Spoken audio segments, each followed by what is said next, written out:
Oh, Iggy, you're always number one, at least for that moment. When you first say Awe, I appreciate it. Oh, goodness, goodness, goodness. What a day it's been. What a day it's been. I actually didn't do all that much.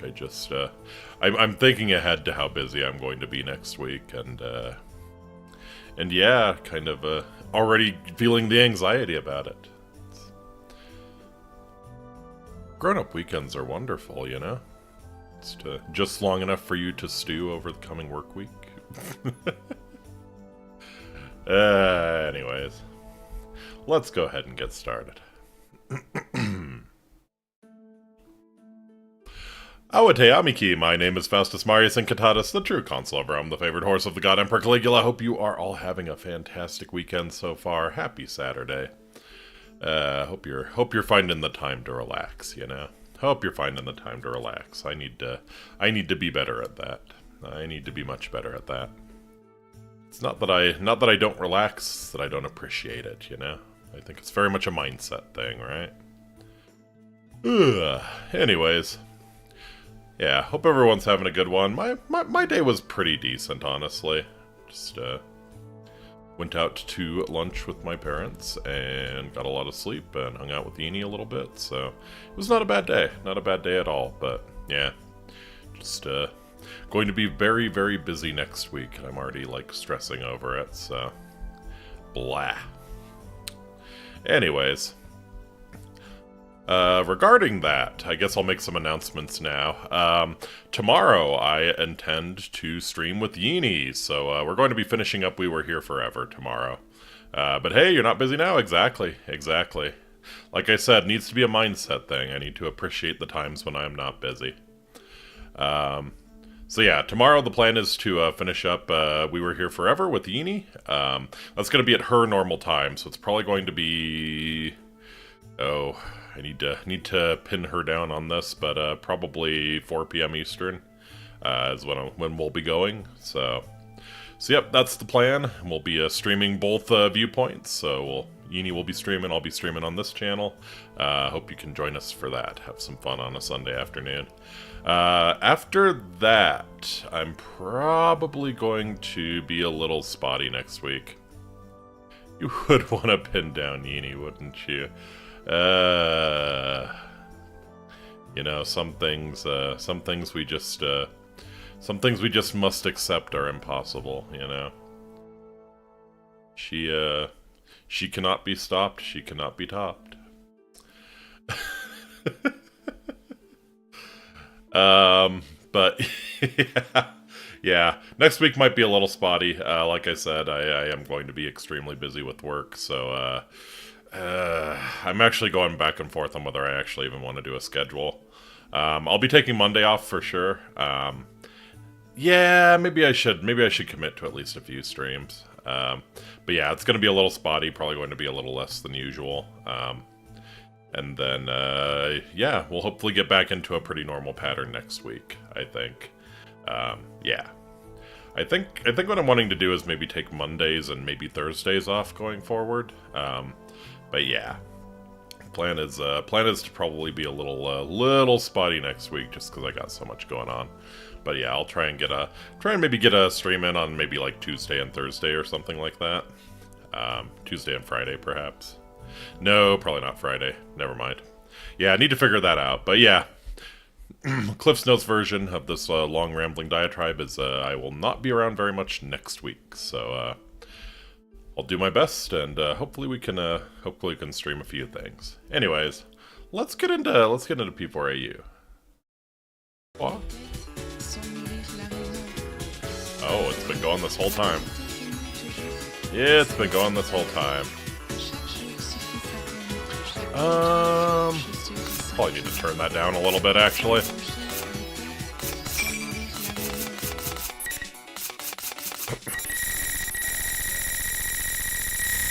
Okay. Just making sure that's actually what was affecting it.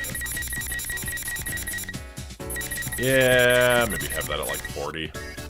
What kind of comment Bucket said? Seriously, what kind of a comment was that? What kind of a comment was that?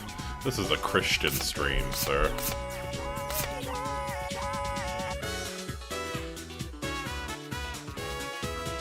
I don't want to start yet. I want to hang out on the menu and group for a little bit. The original Changing Seasons with the French lyrics still bops. It is French lyrics, interesting. God, that's it, like even... That's even more Mitsuru coded. Wonderful.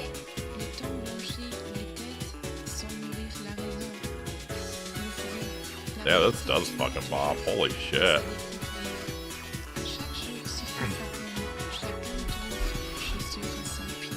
Anyways, let's go ahead and get her started. Alright, so last time we played the best girl. We played the best girl and we got her to be continued. So, I strongly suspect... I don't know. I strongly suspect this last one is Elizabeth. But I'm kind of thinking that once we have all of Labrys' story, like once we get that backstory, maybe the game's gonna let us do the to-be-continued stuff for you, Chie and Mitsuru. So, let's hop right into it, shall we? Oh, let me get my cursor off the screen, too. Initial boot successful. Timestamped 4/20/1999. Oh, yeah. She shares a birthday with the Führer. Among other things. 10/16/39. The boot process was successful. You know, the Führer is a real enemy in Persona 2. This happens every time, but I'm never sure what to say to them first. Welcome to the world of tomorrow! You mean like a greeting? There's no need for that, they're just machines. 2 humans within visual range. Both male. Searching for voice print and visual matches. Personnel identified as research staff. Not hostile targets. But things like that might affect the performance of these models. Right. The idea is for them to have a heart. Because they have a mind? Because they have a heart, Mr. Untidy Researcher. Their emotions and things are completely faked. It's no different than an AI. They can't possibly be that sensitive. Mm-hmm. Scanning for keywords in conversation. Running logical analysis. Dehumanize yourself and face to bloodshed. Cross-referencing with related data. Current conversation topic is not orders. Well, until we rule it out completely, we should at least be kind to them. Yeah. Good job, researcher with the tie. So you say. So he does say, and All he's right, correct. from this moment on, you will be registered as candidate unit number 031. Please repeat your number back to me. Confirming first order. Initializing unit number. Output via voice requested. Activating voice synthesis module. Accepting input. Unit number 031. Did its pronunciation sound a little odd to you? Why? Why does it have this accent? Oh god, we've trained it on nothing but mobster movies. You're worrying too much. Let's hurry up and haul it out.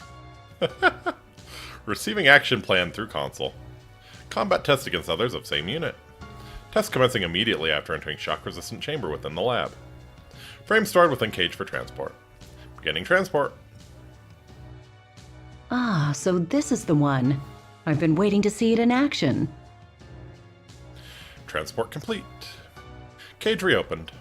New human found. Searching for voice print and visual matches. Personnel also identified as research staff. Female. Cutting connection to outside data supply.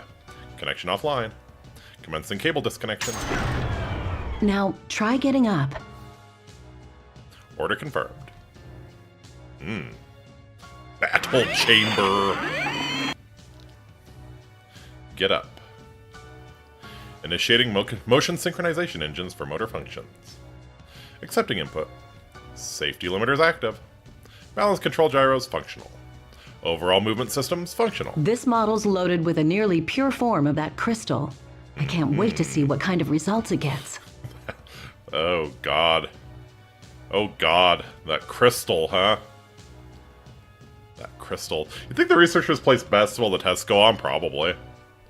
Oh, don't tell me. Does Labrys have a FEMT reactor? Unit number 031, can you hear me?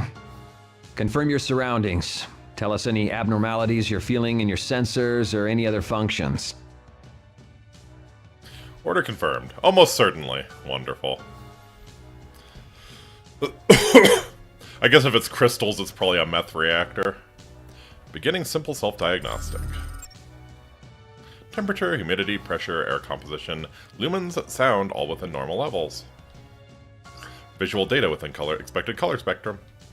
All systems functional. The readouts seem fine. Monitoring system is fully operational.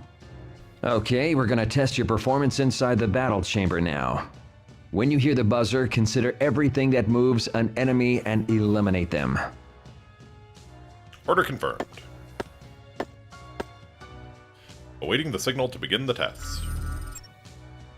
Exit confirmed to be sealed. Room shape approximately cylindrical.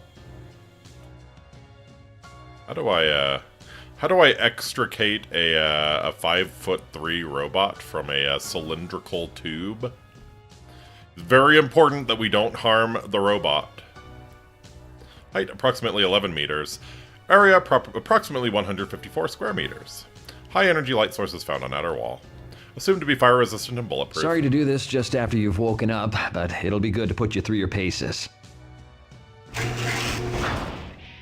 Release of facing hatch detected. Mobile objects intruding into chamber. 7 objects in total. Scanning for visual matches. Analysis, non-human. Confirmed as same model units of humanoid weapons. Aha. Hostile markers confirmed. Classifying as hostile units. Releasing safety limiters. Combat limiters now set at 70%. Exits confirmed resealed. Test commencement signal received. Targets hostile humanoid weapons. Commencing battle.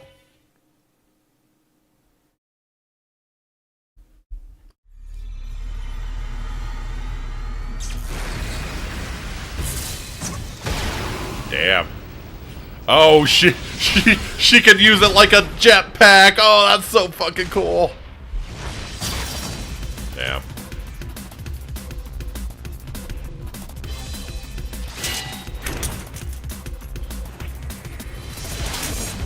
Oh, damn.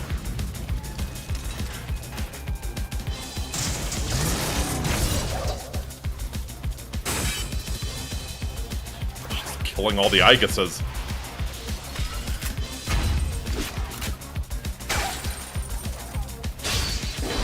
Woo!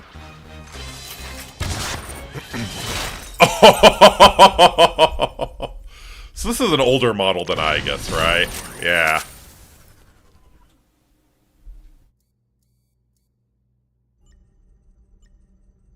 Since it's clear they're the robots, didn't they ever think of installing a kill switch when needed? I almost certainly they have, right? Ooh. She activating Orgia mode here? Woo!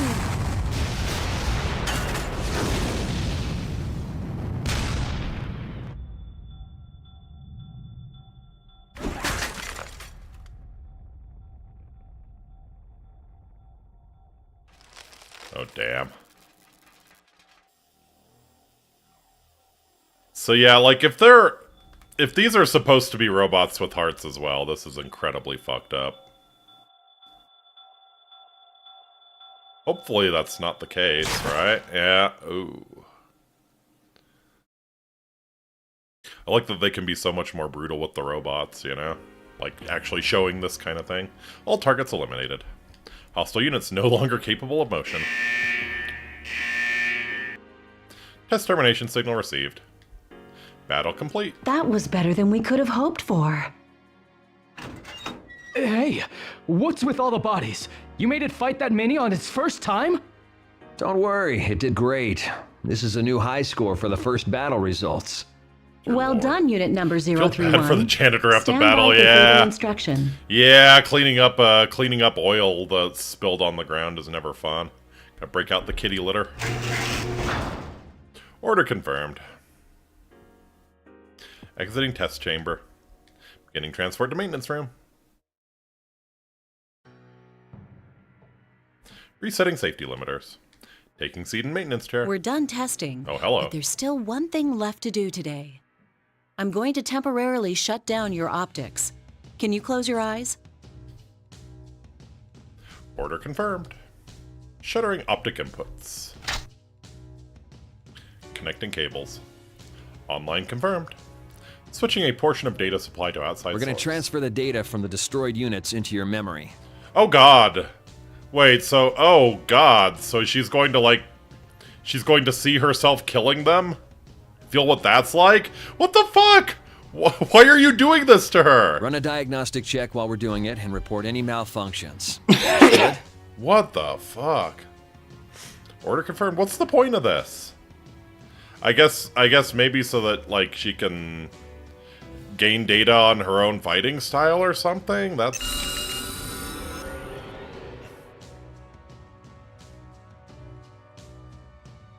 What's the point of that? Just rebuild the units and have them learn from experience, right? Initiating data transfer. Initiating personality module link. Initiating diagnostic of transfer data and sorting procedures. Sector 001, close combat control data. We'll investigate improvement of tactical patterns through synthesis and acquisition of data. Yeah, okay, so yeah, that's like what they're trying to do, is they're feeding her the information from the enemies she defeated so that she can improve. But yeah, you know that she's going to pick up on, yeah, what it felt like to be killed.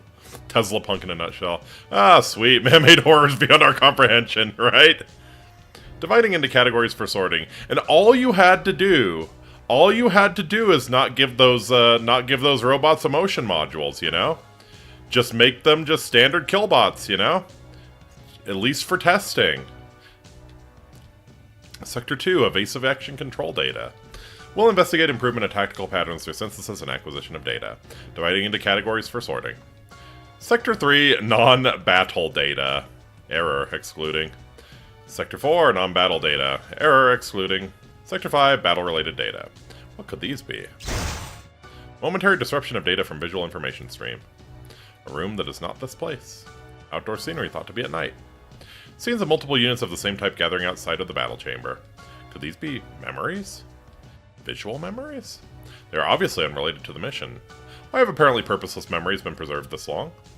20 to 40% of the informational data extracted from all 7 units are confirmed to be such information. Incomprehensible. What is this? Anything to report? Excuse me. I'm getting a bit of a cough, I feel like. Let me crack open a bear. Yeah.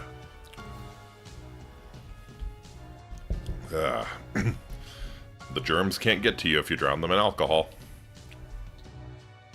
Reopening optic inputs. Calibrating servos. All right then, unit number 031, give us a simple report of today's battle results. You are untidy. Order confirmed. Delivering oral report of test results. This was the first test battle against others of my model. 7 units destroyed. Below 15% damage sustained. Don't seem to be any problems. Was that... Unusual expression detected from research staff. Facial recognition library indicates surprise. Did I say something funny? Did I say something funny? They're the same thing with leeches except with rum, yeah. Does it have an accent? Does it have an accent? Okay, so nobody knows why it has an accent. Accent? Do you not understand the words coming out of my mouth? Amazing. Amazing. So we trained it on mob movies. We trained it on mob movies. This is amazing. No, we do, but... We do, but... See? I wasn't hearing things. The unit's speech really is peculiar. You don't need to yell. Is the language interface not set to default? Sheesh. Oh fuck, she's No a Harley one Quinn white girl. said it in advance. Yeah, the base's personality might be coming out. I wouldn't be surprised if some of the volunteers were from the Kansai area. Oh, okay. Yeah, I kind of figured as much. So yeah, she has an Osaka accent in the Japanese. Give me some gabagool before I take this axe off my back. Hey! But it just woke up. Would it be exhibiting such distinct mannerisms this early? It may be the effect of an enlarged plume of dusk, the basis of their mind. Perhaps it's accelerating their personality development. Amazing.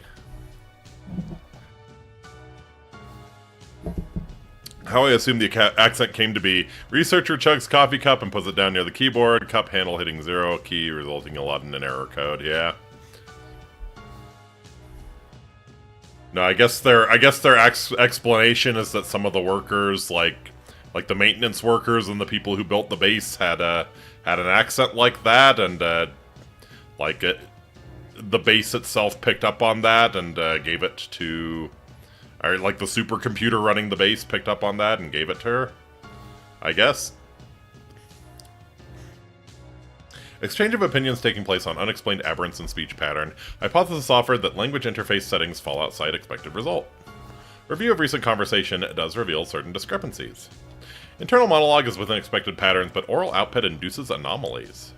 Anomalies not affecting meaning. No impediments to communication predicted. But I don't want to waste this feedback data. Those are the best results we've ever seen. Leave it. It'll be fine. It can understand us anyway. This is just one of those things that makes science interesting. There you go again. Must have been the This Curio unit is going group to be branch in communicating Italy or with the New others. York, right? What if this effect spreads? Again, she has a... She must have a strong Osaka accent in the Japanese version. Not only that, but because this is an anomaly, it doesn't seem to have a 100% accurate accent either. Yes, please excuse our voice actress. She's doing the best she can. But if it has a personality, that might speed up the development of its mind. Yeah, she's right. The three researchers are standing around the maintenance chair. Each holds a tablet and examines the display on the chair. All right, unit number 031, we'll explain things from the top. Voice pattern consistent with research You staff. are a weapon created to fight against unique enemies. Therefore, your combat performance is prioritized over all else. But in order for you to use a particular ability, you've been given a certain amount of awareness. And that makes your performance difficult to quantify, so we've been pitting test units against each other as a selective growth process. It's all in the service of achieving higher performance, and we don't want to waste any plumes of dusk. What is a plume of dusk, I wonder? This has to be something they picked out of Tartarus, right? Accessing archive. Search term plume of dusk. One match found. A crystalline substance at the core of personality modules. Okay. So it's like a twilight shard or something. Its name derives from its thin plate-like shape resembling a shed bird's feather. Oh, okay. So yeah, like the stuff from Nyx. In addition to its circuit-like structure, it has an unnatural vital reaction in response to external stimulus. Similar to a living thing, yet different. It is thought to exist in a state between mind and matter, mass and information. The details are unknown. There are 12 other subheadings classified under Level 7 clearance. Access denied. Matter interpreted as the core of personality modules. But regardless of your ego, there is one rule you must abide by. You might as well think of it as an order. One rule to abide by. So it could just be like the plumes of dusk are like sort of shadows. They're how evokers, Aigis, and Mitsuru's motorcycle work in the dark hour. Wonderful. So, like, they're sort of shadows, in a sense. Maybe they just come from people, and that's why Labrys got this accent. Because whoever her plume of dust came from had that accent. One rule to abide by. Awaiting order. The only order is to destroy everything we identify as enemies and to emerge victorious. Though your ego will give you some flexibility when planning tactics, there's no need to think about extraneous side issues. Use everything you have to win a fight. That's all you need to concentrate on. Fair enough. Order confirmed. Understood. Understood. Destroy identified enemies and emerge victorious. A clear order. It is consistent with the role of a weapon. No abnormalities. Everything is clear.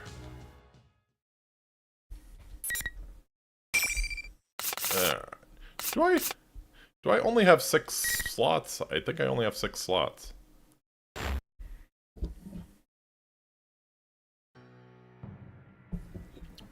Underwent maintenance on the chair after the test battle. Post-reboot diagnostics showed status normal. The time was 1900. Research staff set new activity cycle. All units will exit standby mode at 900. Aha.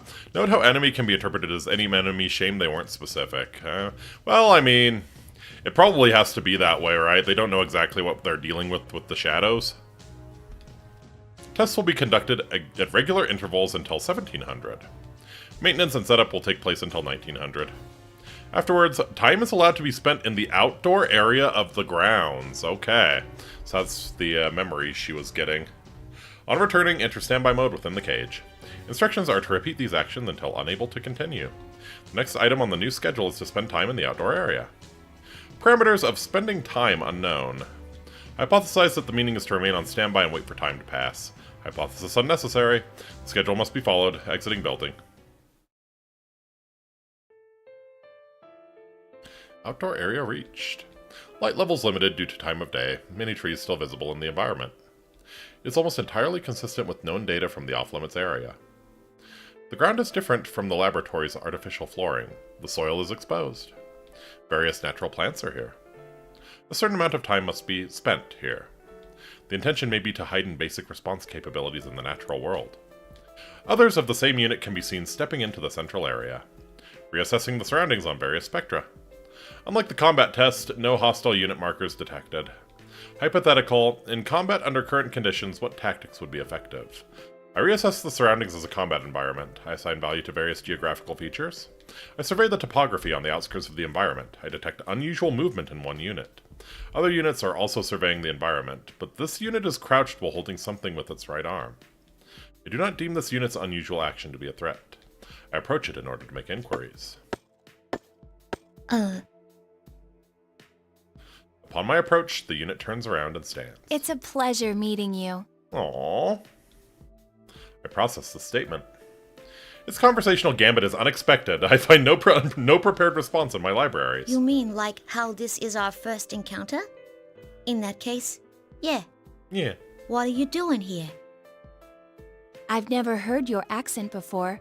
It's intriguing. No. They said stuff about my accent too earlier. Yeah. Do I really talk that funny? Yeah. This is fucked up. What are they doing? Like, they know they have personality modules. Like, you're actually letting them make friends with each other and then forcing them to kill each other? Jesus. I wouldn't say it's strange. It was just surprising. Oh, she's a cutie, too. Unit looks over again and then speaks quietly to something in its right hand. I examine what it holds. It is an organism. Its body is covered in white fur. What's that thing? It's a dog. It must have wandered in. Organisms' parameters are consistent with access data on dog. Its size does not present a threat. I'm telling ya, kill switch on those units are a must. They overlooked, yep. The search of its specific breed is cancelled. A dog. The unit turns its gaze back to me. My unit number is 024. I wouldn't call it my name, but that's how they refer to me. What's yours? The unit has provided its designation despite no prior inquiry. Reason unknown. I'm unit number 031. They're up to the 30s. I see. That must mean they're finally creating units loaded with full-sized ones. Full-sized what? Must be plumes of dusk, right? The dog barks. A scan of the surroundings shows several units turning to investigate. All units ignore it and look away. This one wants to say hello too. Oh. It does? You can understand what dogs say? Oh, the beginnings of the dog fluency module. Kind of. Kind of? After carefully comparing its mannerisms and slight variances in its barking, I just figured it out. Nice. You walked so Igus could run. Its right hand pats the dog's head while its left scratches the dog's neck. 024 continues to make various forms of contact with the dog. 024's actions are consistent with styles of communication. Hypothesis: the objective of spending time in this area is developed communicative skills. Very nice. You figured it out. Conversing with others of the same unit and refining communication will enhance cooperative tactics. Counterpoint: no value detected in communicating with organisms not of the same unit or human. What's the point in doing that with a dog? 24 is forgotten, but she has a figurine, really. The point? There isn't one, I suppose. There is no point. Unexpected response strongly indicates that 024 is not like other units. Are you interested in what I'm doing, though? Clearly, interested. Is there interest involved? It seems to be the case. Unsure of purpose of earlier question to 024. Why ask it? Oral sensors detect electric noise. Recognized as pseudo-information involving no sound waves yet perceived as sound data.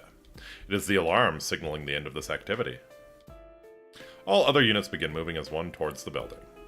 024 speaks to the dog it cradles. Sounds like that's all the time we have today. I need to get back. Aww.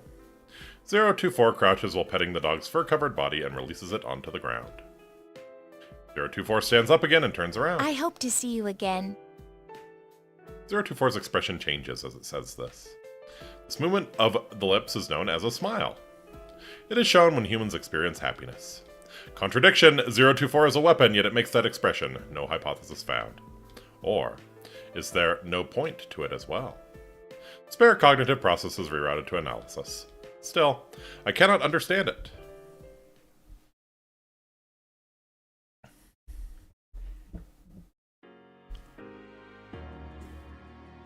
The next day. Yep. We're gonna have to kill 024. After being released from standby, I am assigned to a test battle against others of my unit, as yesterday. 24 is also voiced by Julie Ann Taylor, who voices Ai Ebihara in the P4 anime. Oh no! Order confirmed. I am taken to the same chamber. The battle commences. I destroyed the other 3 units and sustained little damage. As I wait there, the researchers come in. All have what seems to be high praise for my abilities. I do not understand how I should react to this. Should I give an expression of joy? As 24 did? The researchers crouch next to the units I destroyed and begin work on them. I think back and recall that they underwent this process yesterday as well. I am curious. I approach them. They open a slit near the unit's neck and use tweezers to remove a bluish-white plate-like object. It shines. Okay, so plumes of dusk. They put the object into a petri dish. That distinct shine, neither strong nor weak, is like no similarities found. I'm sure it is similar to something, but I cannot access the relevant memory.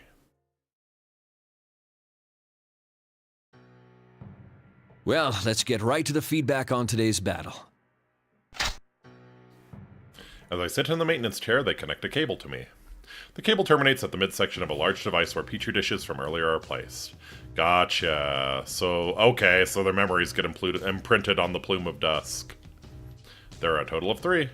Each contains a bluish-white plate-like object. What's that? The researcher's expression suddenly changes.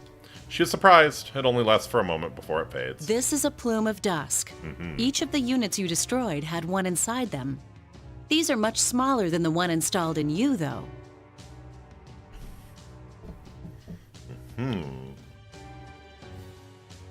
I know what this is. This is a plume of dusk installed in me, too.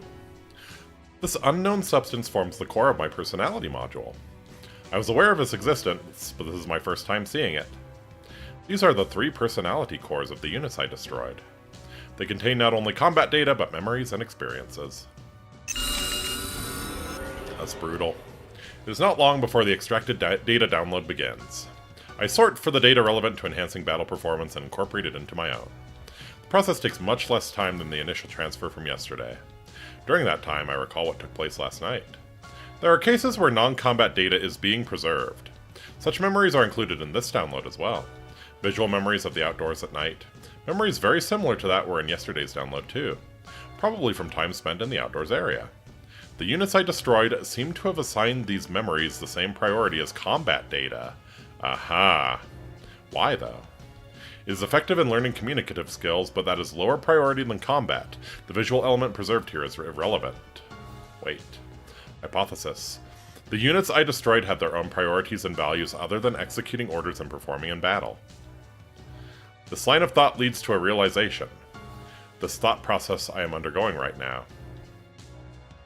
It is not executing an order, nor is it contributing to battle performance. I once again look towards the plume of dusk inside the petri dish. Something almost exactly like it is installed in me. Then, were the destroyed units thinking along similar lines as mine until yesterday? Here we go. I feel a twinge within me. It is different from detecting an error or interference. What is this? I have no answer. That sucks.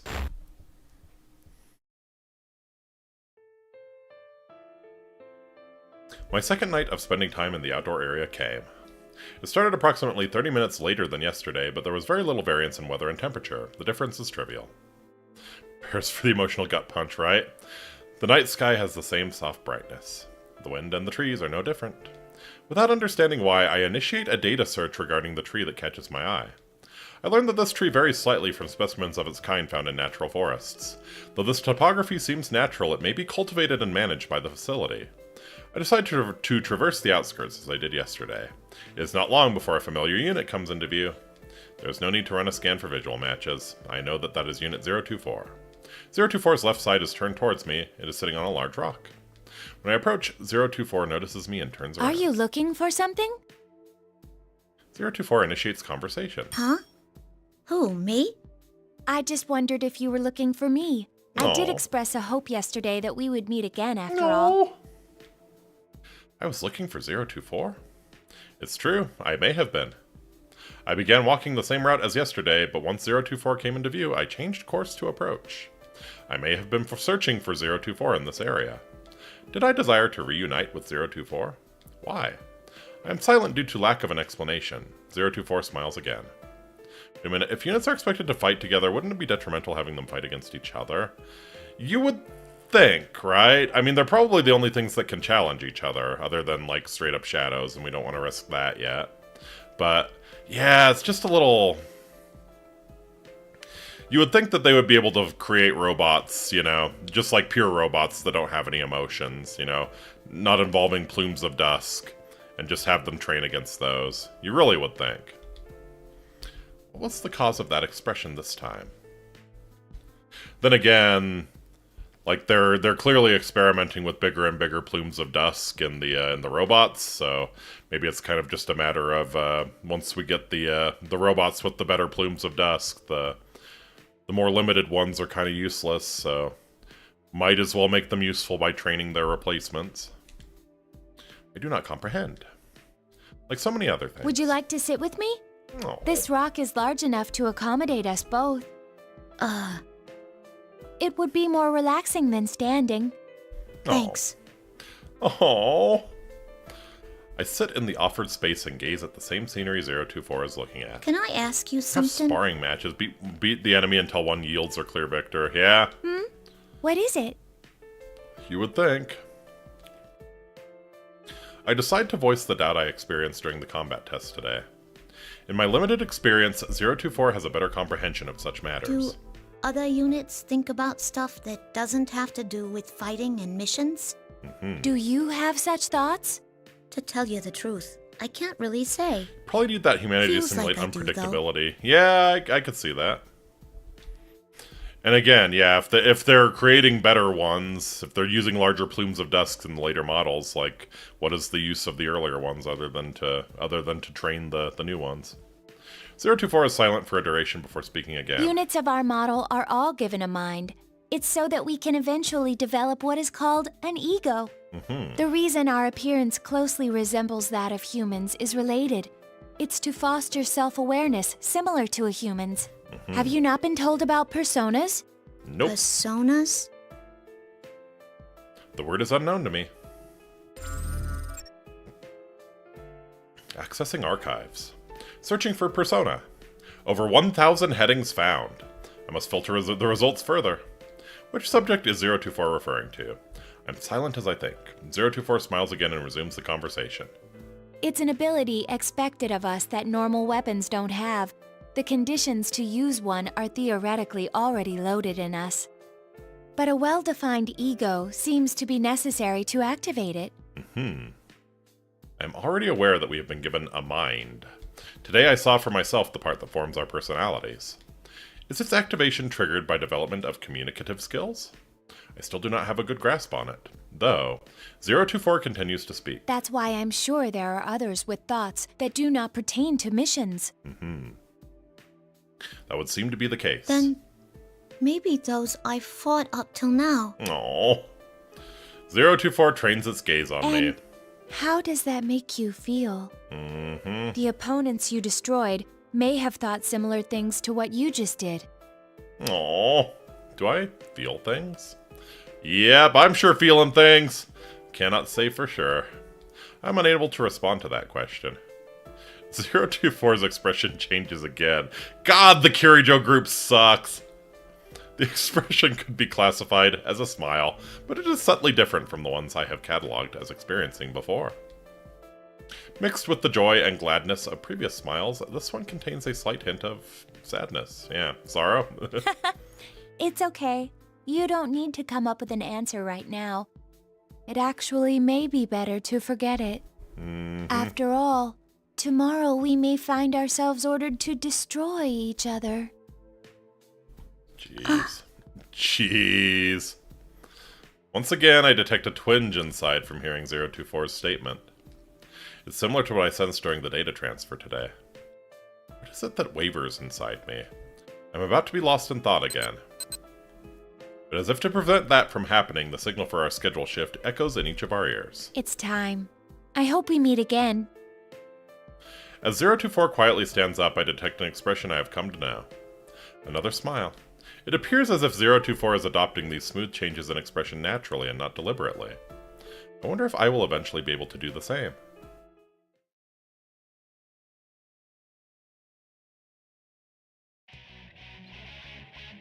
Another night passes, another combat test takes place the next day. Just as scheduled, I face units flagged as enemies within the test chamber. I am overwhelmed with a strange sensation. The way that my opponents are expressionless now seems strange to me. There is no intent or cognition evident on their faces. They wear no expressions. They are blank. There is nothing wrong with them. That would be my normal assessment, but I recall 024's image. The blankness of these faces and 024's expressionless face are different somehow. Even when 024 had no particular expression, it was not this blank. Not every portion of that face was neutral. Further analysis shows that the same is true for humans. The researchers are never completely mechanical and expressionless. I look at the hostile flagged units again. They are the same unit type as me. They were given a mind and may potentially develop an ego later. I recall 024's statement again. Do you feel something when you destroy an opponent that may be thinking the same things as you? I'm on the verge of entering a long train of thought when the enemy moves. I shake off my doubts to focus on the battle. I study the opponent's movements. I formulate the most efficient method of damaging it. I execute the method. Over and over. The array of actions I have to select from, and my flexibility in linking them will decide the outcome. Having already received 10 units worth of downloaded data, I am likely second to none regarding the scope of possibilities in this respect. At times, I can even anticipate their next action. Since my opponents are the same unit type as me, their tactics are determined using the same thought processes as mine. That's right. They think the same things as me. Wielding a two-handed axe is harder than many people expect. Yeah, you do have to do edge alignment. Something people don't really think about. Same with swords. Eventually, after approximately 4 minutes passed, all opponents are silenced. I successfully executed my mission. The day after that, I achieved victory in the combat test with the same efficiency. It is easy to eliminate them. I first begin by targeting their weapons. It is not always necessary to destroy their main body. If they are incapable of resisting further, the battle is over. It is the most effective way. Well, that sounds like you're sparing them, at least. Or maybe you're just doing the killing blow once they have no way of fighting back. I win the next day, and the day after that. My issue is, do I hold my primary hand on the bottom or top of my other hand? I at least hold, I have my non-dominant hand on the top. Units geared for close combat with no external weapons give me no choice but to damage their chassis. But even then, there is an order to things. If I destroy parts that present a threat, such as the motor functions of their limbs, the match should be considered as won. Soon afterwards, the buzzer signaling the end of the test echoes, just as I expect. I catch myself rushing over to the unit collapsed on the ground. I've only destroyed the unit's arms and legs. It is still conscious. But I realize I do not know its unit number. I am at a loss to how to address the unit. The opponent asked me a question then that I did not expect. You seemed to deliberately avoid attacking the face or the neck in that battle. Why? Huh? Why? I am momentarily at a loss for words. What the unit says is true. There is no damage to its face. I review my actions during the battle and find that at no point did I attack its neck either. The cranial region is where the Plume of Dusk is housed. If it is destroyed in any type of unit, that unit will fall. Aiming to disarm an opponent is effective, but targeting weaknesses is obviously the more efficient tactic. And yet, I avoided doing so? Yeah, you got that big-ass battle axe and you're not chopping off heads? I dunno.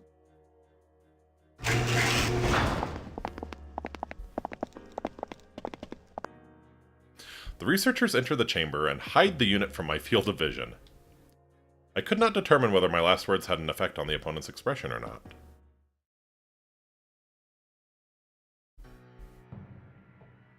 These past 3 days, it hasn't been destroying the other units beyond repair, like it did in the first battle.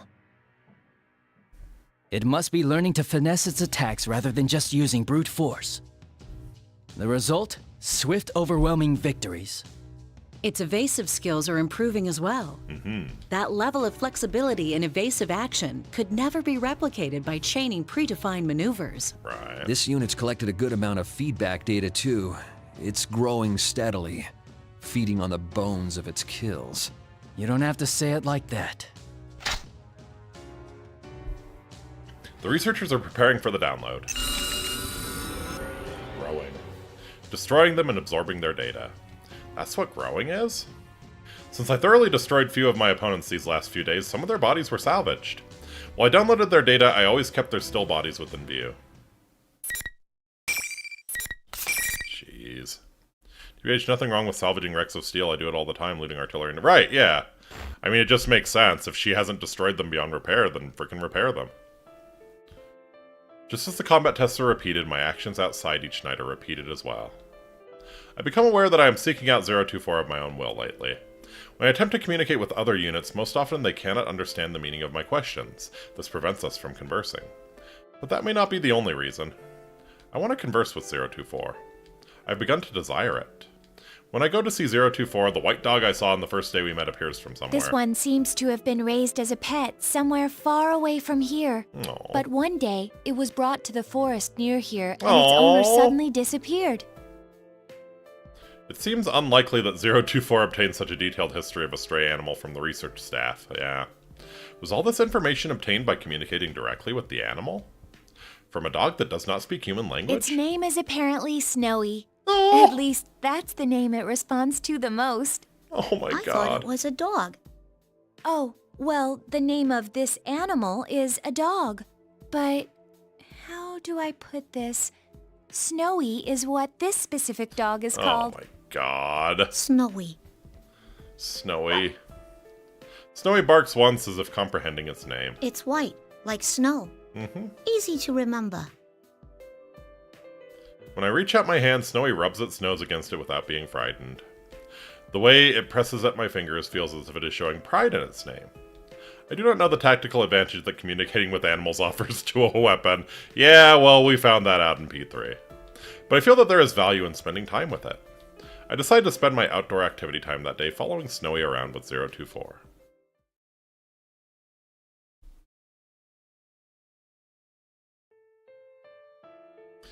It is outdoor activity time on the next night.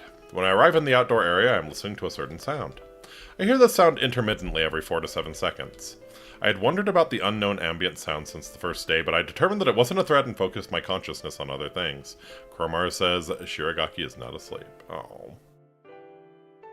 Tonight, I increase my microphone sensitivity to maximum and concentrate on that sound. It is similar to something familiar. I scan my memories until I realize what it is. It is the sound of water. I hear it when the staff uses a device to clean their hands or tools. The waveform has some similarities to that. But if the sound is at this volume in such an open space, the volume of water must be higher than a normal supply would allow for. What could it be? I contemplate asking 024. It is clear that 024 knows much more than I do. I begin walking in search of 024. Where could 024 be? I go to where we spoke a number of times previously, but 024 is not there. 024 is also not at the rock where we sat together. Is 024 not here? I quickly discard the possibility. We are not ordered what to do while we are here, but coming to this outdoor area is an order. If post-testing diagnostics show no abnormalities, we are all to report directly here. I consider this.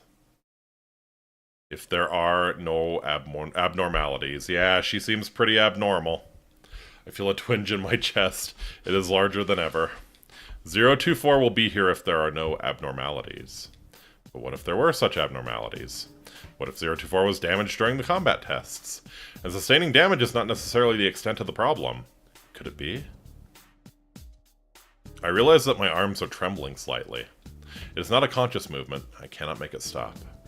It is possible that perhaps 024 lost in a combat test and was destroyed.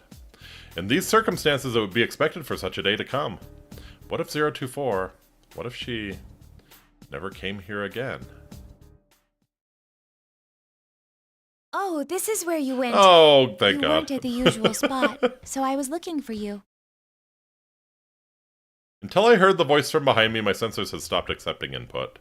No sound, no light, nothing. All of them came back online with her voice. Jeez, I turn around. 024 furrows her brow and looks in my face. What's wrong? The look on your face seemed as if you saw something frightening. My face? My expression? Frightening? Am I scared? Will the staff take note 31 and 24 are getting close often? Yeah, probably. I do not comprehend, but maybe that's not a terrible thing. I mean, it is a terrible thing, but they probably would welcome it as evidence that they're developing egos, you know? I cannot make that judgment. Are you perhaps scared of fighting? Nah, I don't think that's it. What is this? I can't tell. Am I scared? Scared of what? That she will disappear? During an operation, it is possible that I might assign greater priority to other units' safety than my own, but we are not on an operation now. And this emotion is not the same anyway. It's a different emotion. An emotion? I have emotions? I look to 024's face pleadingly, but I cannot put my question into words. I cannot express my feelings to her. 31, you and the Fallout 4 protagonist would share a beer. Yeah. And though 24 sees this, she says nothing. She only smiles tenderly. It's the same smile she showed once. It looks happy, but also sad. During that night's outdoor activity time, neither 024 nor I speak much. We just walk together side by side without saying anything. I do not take the opportunity to ask her about the intermittent sound of water.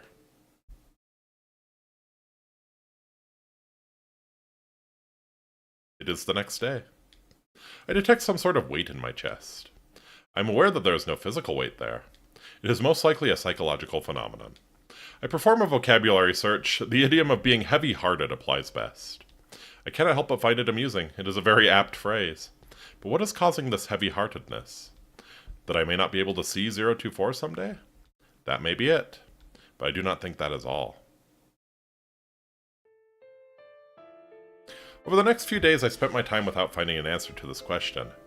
Each night after the combat tests, when it is time for outdoor activities, I seek out 024 first. And each time I confirm her presence, I feel an indescribable sense of relief and rush over to her. We exchanged standard greetings in the first few days, but that practice was eventually discarded. Now there are no special greetings between us. We can understand each other without words. Our eyes and expressions communicate enough. Tonight I find 024 and rush to her as usual. There are no words, only an exchange of smiles. We begin walking together. Do you remember me asking before if you were scared of fighting? Mm-hmm. To tell the truth, I'm scared of it too. Aww. Her confession is surprising. It is counter to our nature as weapons. Yet for some reason I am not surprised by it. I'm afraid I'll lose and be destroyed, and it's painful for me to make others go through the same ordeal. Jeez. We may be weapons, but shouldn't we be driven by more than seeking victory? I've been wondering that for a long time. Jeez. But that's against orders. 024 gives a half-hearted smile. I'm sure things would probably be much simpler if I stopped thinking and just obeyed orders. Unfortunately, I finally found it. I found my answer. Oh boy, she found the answer! Your answer? There's someone I want to meet. I feel like meeting this person is my own objective and not an order given to me. Since we have never left this facility, we have absolutely no acquaintances with outside people. There should be no relationship, but I immediately understand. This person she wants to meet is someone on the outside. You know I guess had the same thought, right? You know I guess had the same thought. Even I don't know why I thought so. But when I reflect upon that thought, the indescribable wavering within me becomes greater than ever. Ever since I started thinking that I was scared to fight, each day was painful for me.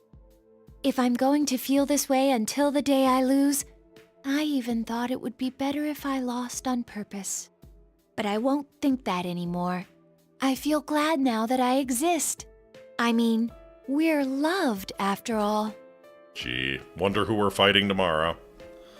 Loved? That's right. I repeat that to myself. The word loved. I do not comprehend. But when I look at her gaze, her clear eyes seem to see beyond the sky. Her statement seems correct. I feel that this must be something vital. As I watch her try to express something without words, it is hard to believe she is the same unit type as me. It seems more that she is human. Why are you telling me this? 24 reminds me of a character thanks to the hair color. Let me post you reminds me in the cord. It's Fair probably because I didn't think anyone but you would understand. enough. Aw. Well, I hate to say it, but I'm not sure I really get it either. I'm sure you'll understand one day. I hope so anyway. Sheesh. Sheesh. Why you gotta be so cryptic? 024 laughs at this. It is the purest smile I have cataloged. I know without comparing it to anything. It's a smile of pure joy. Fuck, it's getting to me! Because you know what's coming tomorrow. You know who we're fighting tomorrow. I detect Snowy playing at my feet. After playing at 2-4's feet too, Snowy runs off about 3 meters and then turns around. Its tail moves vigorously back and forth. Soon afterwards, Snowy sits on the ground and looks up at 024. I watch 024 crouch and pat its head, and thinking back about other things. Things besides fighting and defeating the nearest enemy. My own objective. Need some tissues? Probably will here in a sec. Someone to meet. I still do not fully comprehend. But the way she is playing with Snowy tonight looks more fun than ever. Her smile seems very natural. If the answer she discovered is the origin of that smile, I would like to understand it someday too. I can feel that desire budding inside me. Fuck, this sucks. God, this sucks. Yep. Just bring it on. I know who we're fighting today. Once again, I participate in a combat test. Once again, I claim victory without destroying my opponent. I target only her weapons and limbs. I elect not to employ the tactic of targeting the weakness in their cranial regions. I believe that if they think the same things as I do, they would not wish for their personality modules to cease functioning. Though even if I do not destroy them, the research staff will remove their plumes of dust. Either way, their functions will be suspended. My actions are difficult to justify, but I feel that suspension through destruction is not a suitable end for them. That is what I think when I rationalize it by applying the criteria to myself. I do not think anyone would want their consciousness to be terminated by those like them. I find myself more conscious of the damage I sustain and my efficiency in combat than ever. Depending on my results, I may eventually be ordered to destroy them. To prevent that from happening, I must continue fielding favorable results. It becomes easy to continue fighting with that objective in mind. That is becoming my new objective. I am theoretically being tested on destroying my opponents, but I have begun fighting so that they will not be destroyed. Paradoxically, this has caused my results to improve, yeah. Could this be considered going against orders? My strike shatters the servos in the opponent's pivot leg. She falls to the ground, unable to stay upright.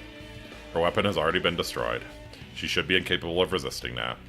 But the buzzer signaling the end of the test does not sound. Here we go. As I wonder why, I hear a grating metallic sound from the opponent. She leaps onto me with her one good arm and leg. What's the matter, number 031? Hurry up and terminate the target. I do not know what to do. My opponent is acting contrary to her own safety.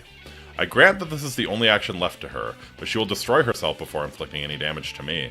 A tactic that puts one's life at risk like that. Putting one's life at risk? What am I saying?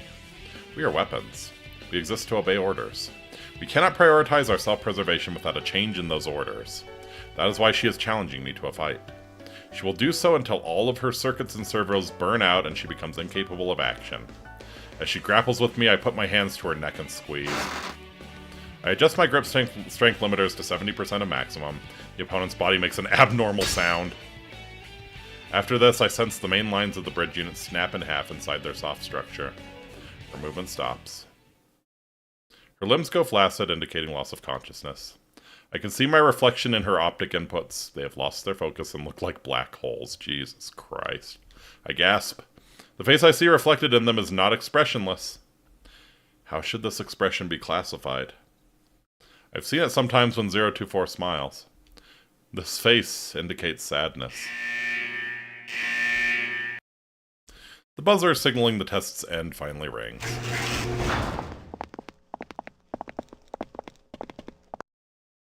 The researchers enter the chamber. I'm used to this scene by now. If only this was Mortal Kombat and 31 could friendship 24, right? Well, that was pretty impressive. You think it's because of the size of her plume? Funny that one little part could make such a difference. Indeed. Most of it is due to differences in their tactical mentalities. It may be on the cusp of what we would call an ego. Considering how everything's been going so far, I'm starting to believe more in persona abilities. One little part. It is true that the plume of dusk installed in me is comparatively the largest among units of my type. But does this part determine everything about us? 024's smile seems much more human than mine. I find myself opening my mouth to speak, but I realize that the statement I am about to deliver is a protest. I am quick to abort. Was I about to deny the staff's authority? They speak to me. My confusion seems to have gone unnoticed. Well done, unit number 031. That was an impressive display of destruction. Plus, you cleanly severed its transmitter, leaving the plume of dusk unharmed. That's certainly ending things on a high note. Ending things on a high note? An act of destruction is a high note?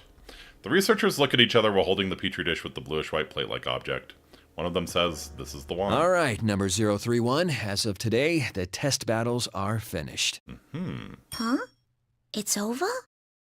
I cannot help questioning the unexpected statement. All the results indicate that you have the very highest performance out of all the units of your model. I'd say we can go ahead and earmark unit number 031 to be the base for developing the 5th generation. Shit. The base? It means that you're the winner. The combat tests are over. Will I no longer be required to fight? A strangely intense sensation of relief fills me. It's not because I won and earned some kind of reward. If the tests have ended, those of my unit type that are not yet destroyed can escape that fate. They terminated 24, yep. Interesting. Seems that I was reluctant to destroy them after all. My priorities have become inverted. Yet I am so happy that I smile. The researchers notice this expression as well and smile back. Okay, we're going to begin the usual review of the feedback. So come over here. Yep, I'm sure they will terminate all the other ones. Fuck. That's even worse than having to kill her in a way, you know? When the download begins, the memories and thoughts of my recent opponent flow into me along with vivid images. Sifting through battle data has become a routine I have repeated so often that I'm barely conscious of it now. I peruse the non-combat memories she preserved. It's the landscape of the outdoor area again. At first I could only vaguely recognize it, but now I can pinpoint exactly where this memory is from. It's near the biggest tree. The memory is of flowers. There are images of a small shoot, a budding plant, and a blossoming flower. She must have had an interest in the concept of growth. For we machines, the growth of an individual is an unknown concept, but one of us took an interest where I had only seen it as part of the landscape. It seems that she too had her own thoughts unrelated to our orders and battle performance. She simply did not show it. I recall what 024 said. My own objective and not an order given to me. The twinge in my chest returns. I'll make sure to hold tight to your memories. This was the thought that formed in my mind.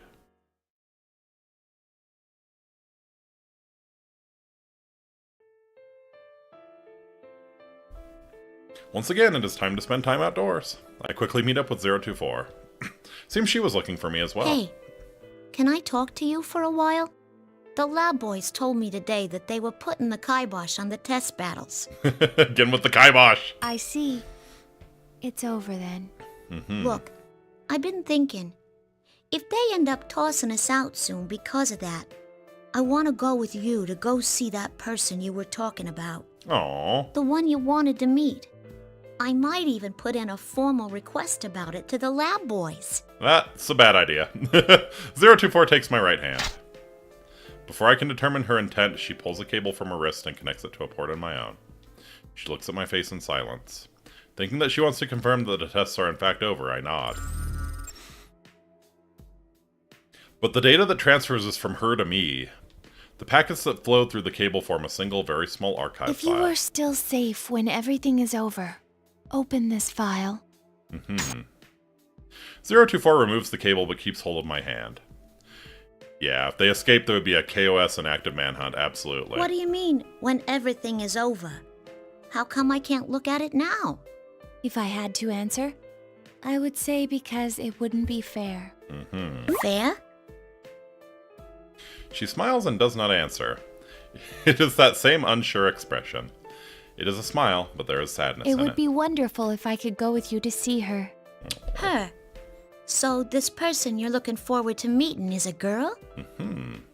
024 nods But slowly. it's strange. Even though my wish may not come true, I still feel satisfied for some reason. How bizarre. It's a fervent wish of mine, too. She looks towards the sky and smiles faintly. This time it contains more than sadness. There are too many emotions for me to parse, all reflected in that one expression. I believe in you.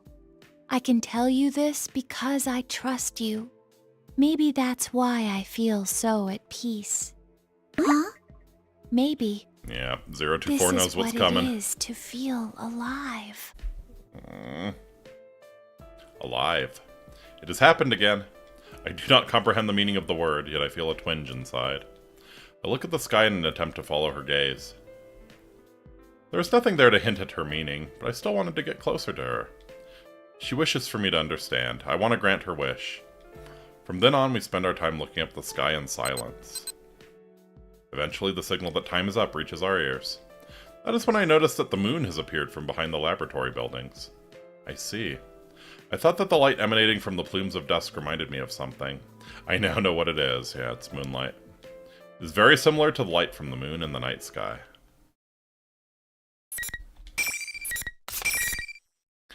Wonder, who are we going to get to actually fight on this route, is the question.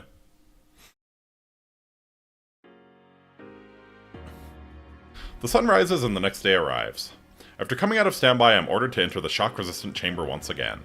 From what I am told, it is for a different purpose than the combat test. Could be Teddy? Maybe. Teddy's not a girl, though. Soon afterwards, the 3 researchers who supervise the feedback downloads appear. Sounds like it's decided. We'll discontinue use of the name Unit Number 031. Generation 5 Labrys will be this unit's new name. MIA first, yeah? Labrys. That's your name. The official one's much longer. Generation 5 Anti-Shadow... 5th generation anti-shadow suppression weapon Labrys. How hard is that to remember? Labrys. This designation by a name that is not a number. I never questioned being called 031 until now. Nothing about it seemed awkward. But I wonder why. I am happy now to have acquired a name. Even if my designation changes, it will not have a concrete effect on my abilities. But by discarding my number for a name, I feel as if I am no longer one of a series with minute variations. I am a discrete individual. That may be why. I find myself smiling as a result. From now on, the battles you fight will not be to test your performance. They'll be geared toward drawing out a persona. First, you will fight all the remaining units of your model type. God damn Your it. objective is to destroy them. 24 doesn't have a Every name, so last out of the 4 one. robot gals, she will ever be forever unnamed. Yep. Huh? Yep, here we go. I am perplexed at the disconnect between their tone of voice and the specifics of the order. Fight against all remaining units of my model type? Destroy every last one of them? The fear impulse and self-preservation instinct seem to be the key to activating a persona. Oh, God. God damn it. Yeah, I mean, all of the persona users have trauma of some sort, so let's give the robot trauma so that it can use a persona. This is the most effective method of inducing extreme mental stress. God fucking damn it, fuck you. Stress? Come on, you don't have to go this far. Huh? Well, that's a first. None of them have ever protested like that. Well, at least that's a sign that its ego is developing. You told me it was over. I thought I wouldn't have to do these things anymore. You. Yeah, Thai boy knows what's up. Ain't there some other way? If there is, please, let me do that instead. I don't want to fight him anymore. The three researchers look at me with apparent surprise on their faces. Did my protest get through to them? I hope so, but... That's a surprise. Such stopping natural Labrys from speech simply not patterns. fighting. It's not like they can hadn't force her thought to its fight. personality would I mean, develop her this main fast. directive is to fight. She would have to come up with some way around that, you know? All the data's being recorded now. Let's compare them and look at which stages they improve at. They smile while muttering to themselves. I am at a complete loss for words. They are not machines, but humans, and on top of that, they are my creators. Surely they're able to understand what I am saying. Yet their current expression. Until now, I thought that they were understanding people who treated us as close to human. Wrong-o. Yep, I was wrong. I am only an object to them.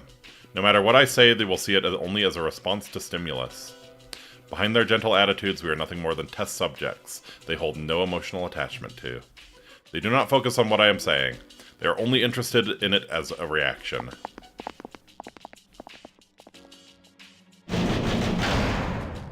The researchers ignore my stunned silence and hastily leave the chamber. Their figures are hidden behind the hatch. Soon, with a terrible low-pitched sound, the hatch on the other side begins to open, right where the opponents come through. I will be forced to fight again today and in the days to come. I must continue to destroy my opponents each time.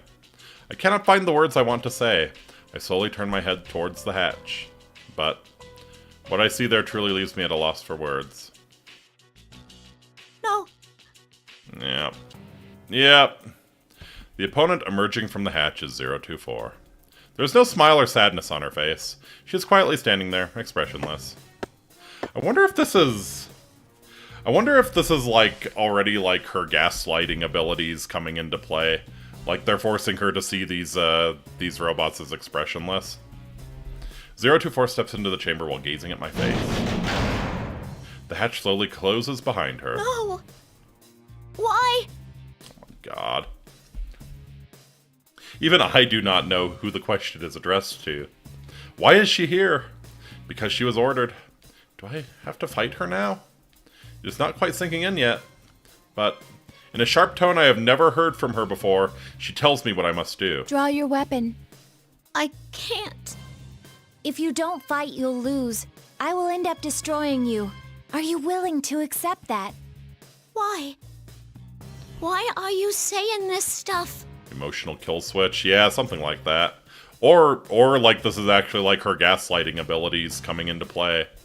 And like, yeah, the researchers are controlling them to make these robots say whatever needs to be said to make them fight. Same thing she does to the people in the tournament. 024 ignores my question and reaches behind her back with her right hand. The multi-use weapon unit releases from her back. It becomes a great sword in her right hand. It is approximately 1.5 meters, as long as she is tall. It is also alarmingly wide and fitted with propulsion devices. That's pretty cool. It is difficult to process seeing the weapon pointed at me. If you fear being destroyed, if you have a heart capable of fear, then there's no need to hesitate. That alone gives you the right to attack me with all your strength. But doesn't the same go for you? I could not help but plead. 024 does not answer. But it appears that a very small smile forms on her You lips. said there was someone you wanted to meet. I can't fight you knowing that. Jeez. I turn and appeal to the researchers watching us from the other side of the glass wall. Come on! Stop this! I don't want to fight anymore!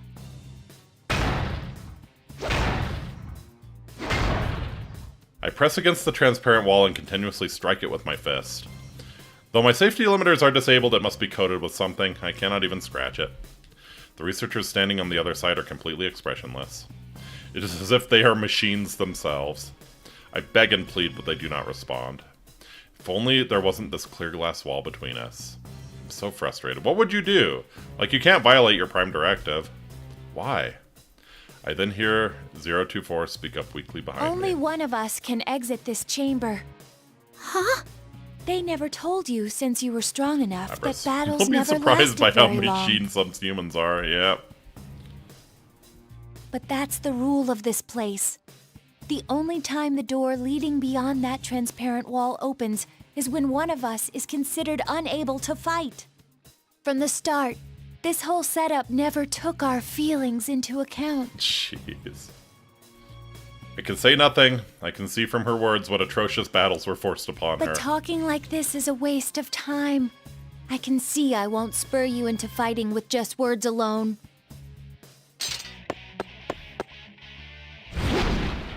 As soon as she finishes, 024 leaps into the air, swinging her sword at me. I quickly jump back and barely dodge the attack. Her sword slashes the space where I had been at a speed that could have killed me. The tip grazes the chamber floor, red sparks fly. She is serious. It finally sinks in. I jump away to put distance between us. Why didn't Labrys just disable her, since it's clearly fight until one cannot fight? No, they're gonna make her kill her. They're gonna make her kill her. Like you were saying, they've noted the friendship between the two. They're gonna make her kill her.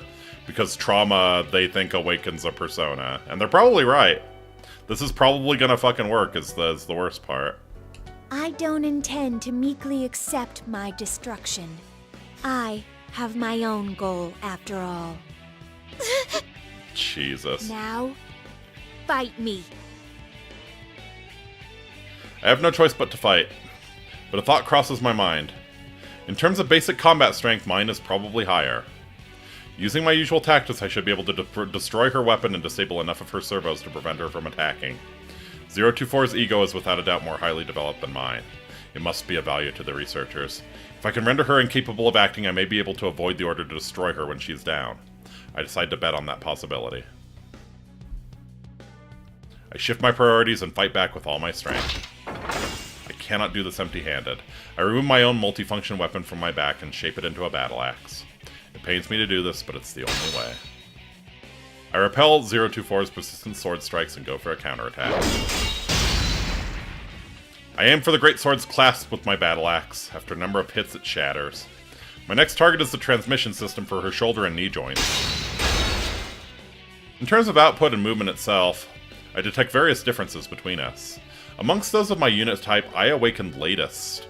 Compared to 024, not only my personality module, but my limbs as well have been upgraded to the latest versions. It is only a matter of time. 024 loses virtually all offensive capabilities and falls to the floor.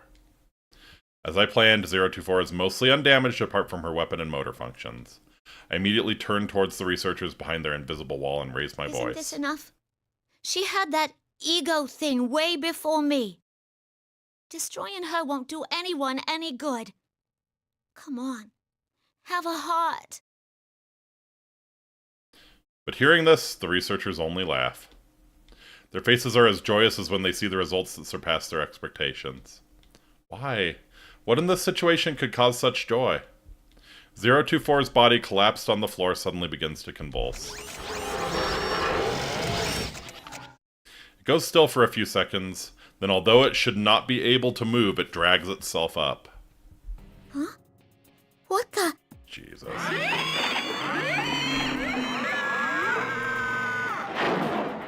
Those are dead fucking eyes. Unpleasant metallic sounds are coming from all over her body. It indicates that she is undergoing unreasonable stress. Still, no expression appears on 024's face. It is a cold, doll-like void. It is similar in appearance to a newly activated unit. I know as soon as I look at her. She would never make a face like this on her own. Did they wipe her personality? What did you do to her? Jesus fucking Christ. It'll be coming at you with everything it has now. You better not hold back either.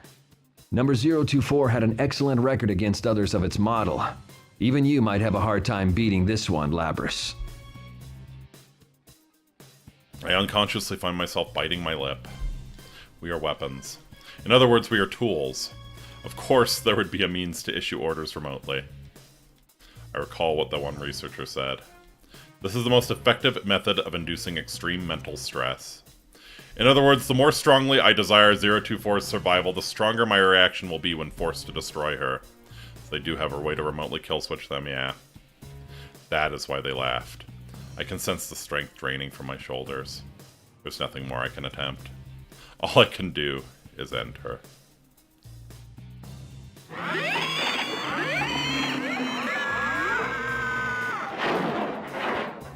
Behind me, 024, or rather her animated shell, approaches me, its limbs shaking.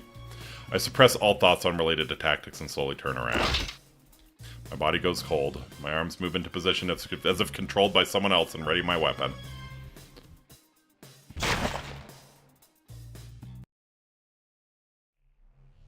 Jesus Christ.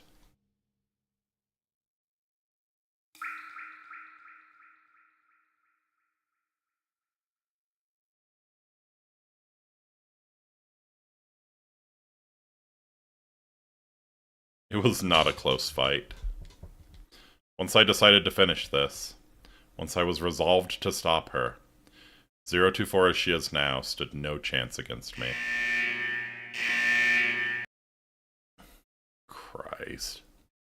I fall to my knees next to 024. Her limbs have been shattered, she will never rise again.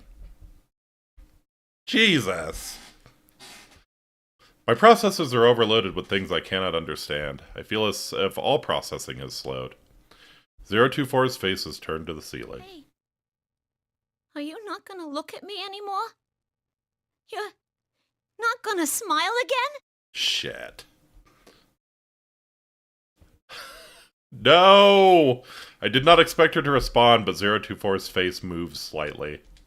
I stare at her without knowing how to react. She turns her gaze to me and smiles. I'm sorry to leave you alone. God. I leave the rest to you.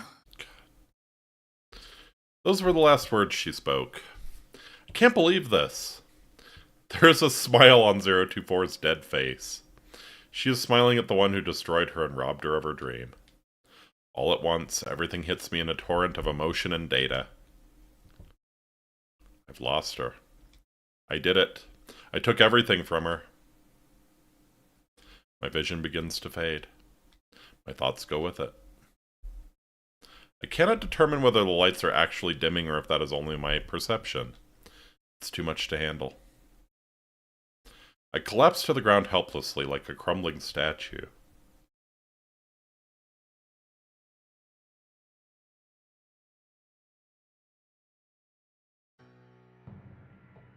The next time I awaken, I am lying inside a cage. Seems I was carried out of the test chamber. The download of 024's feedback data is about to begin. The researchers seem to have taken my sudden loss of consciousness seriously. I'm confined in a cage instead of sitting in the usual maintenance chair. The researchers keep repeating the word interesting. So this is how they react when extreme mental stress is induced. I can hear their voices clearly. They seem to derive pleasure from the fact that I lost consciousness due to mental stress rather than physical damage.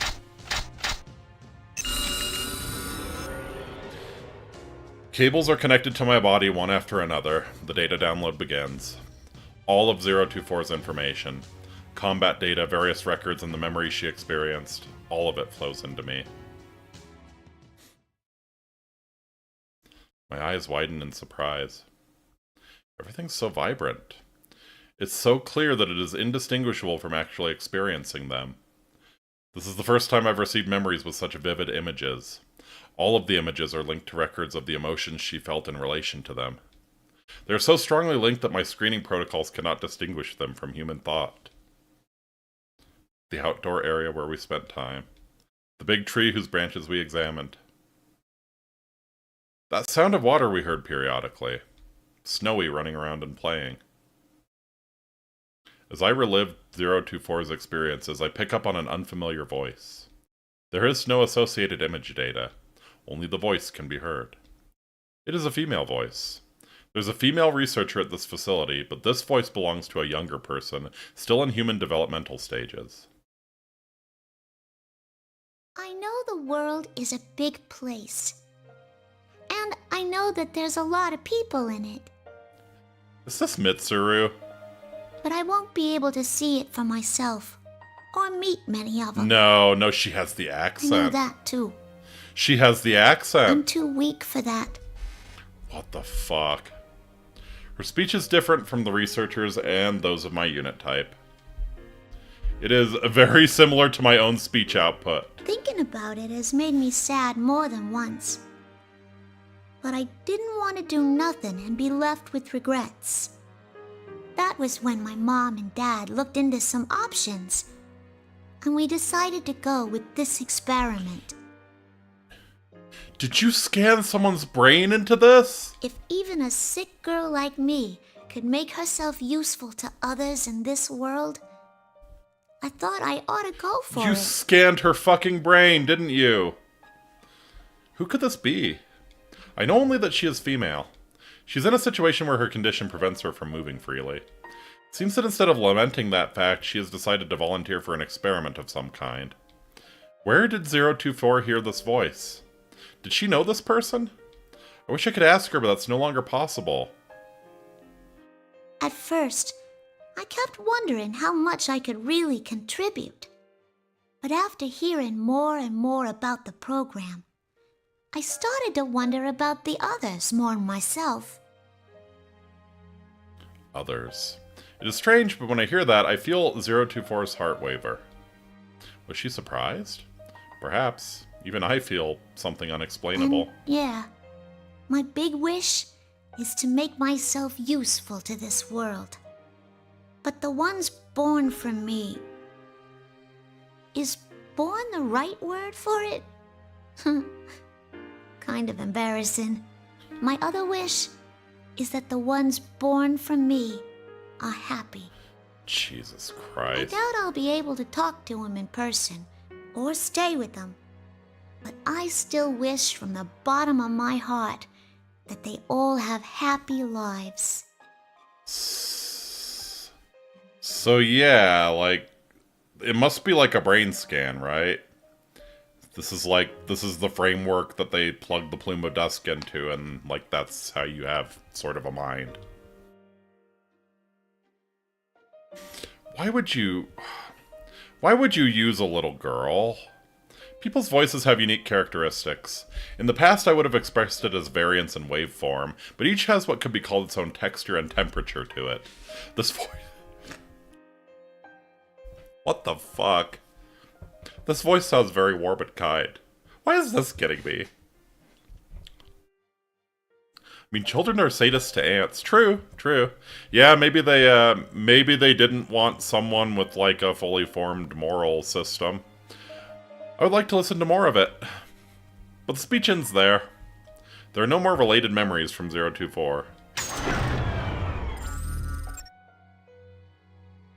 While the cables disconnect, I decide to search archives for results matching that voice.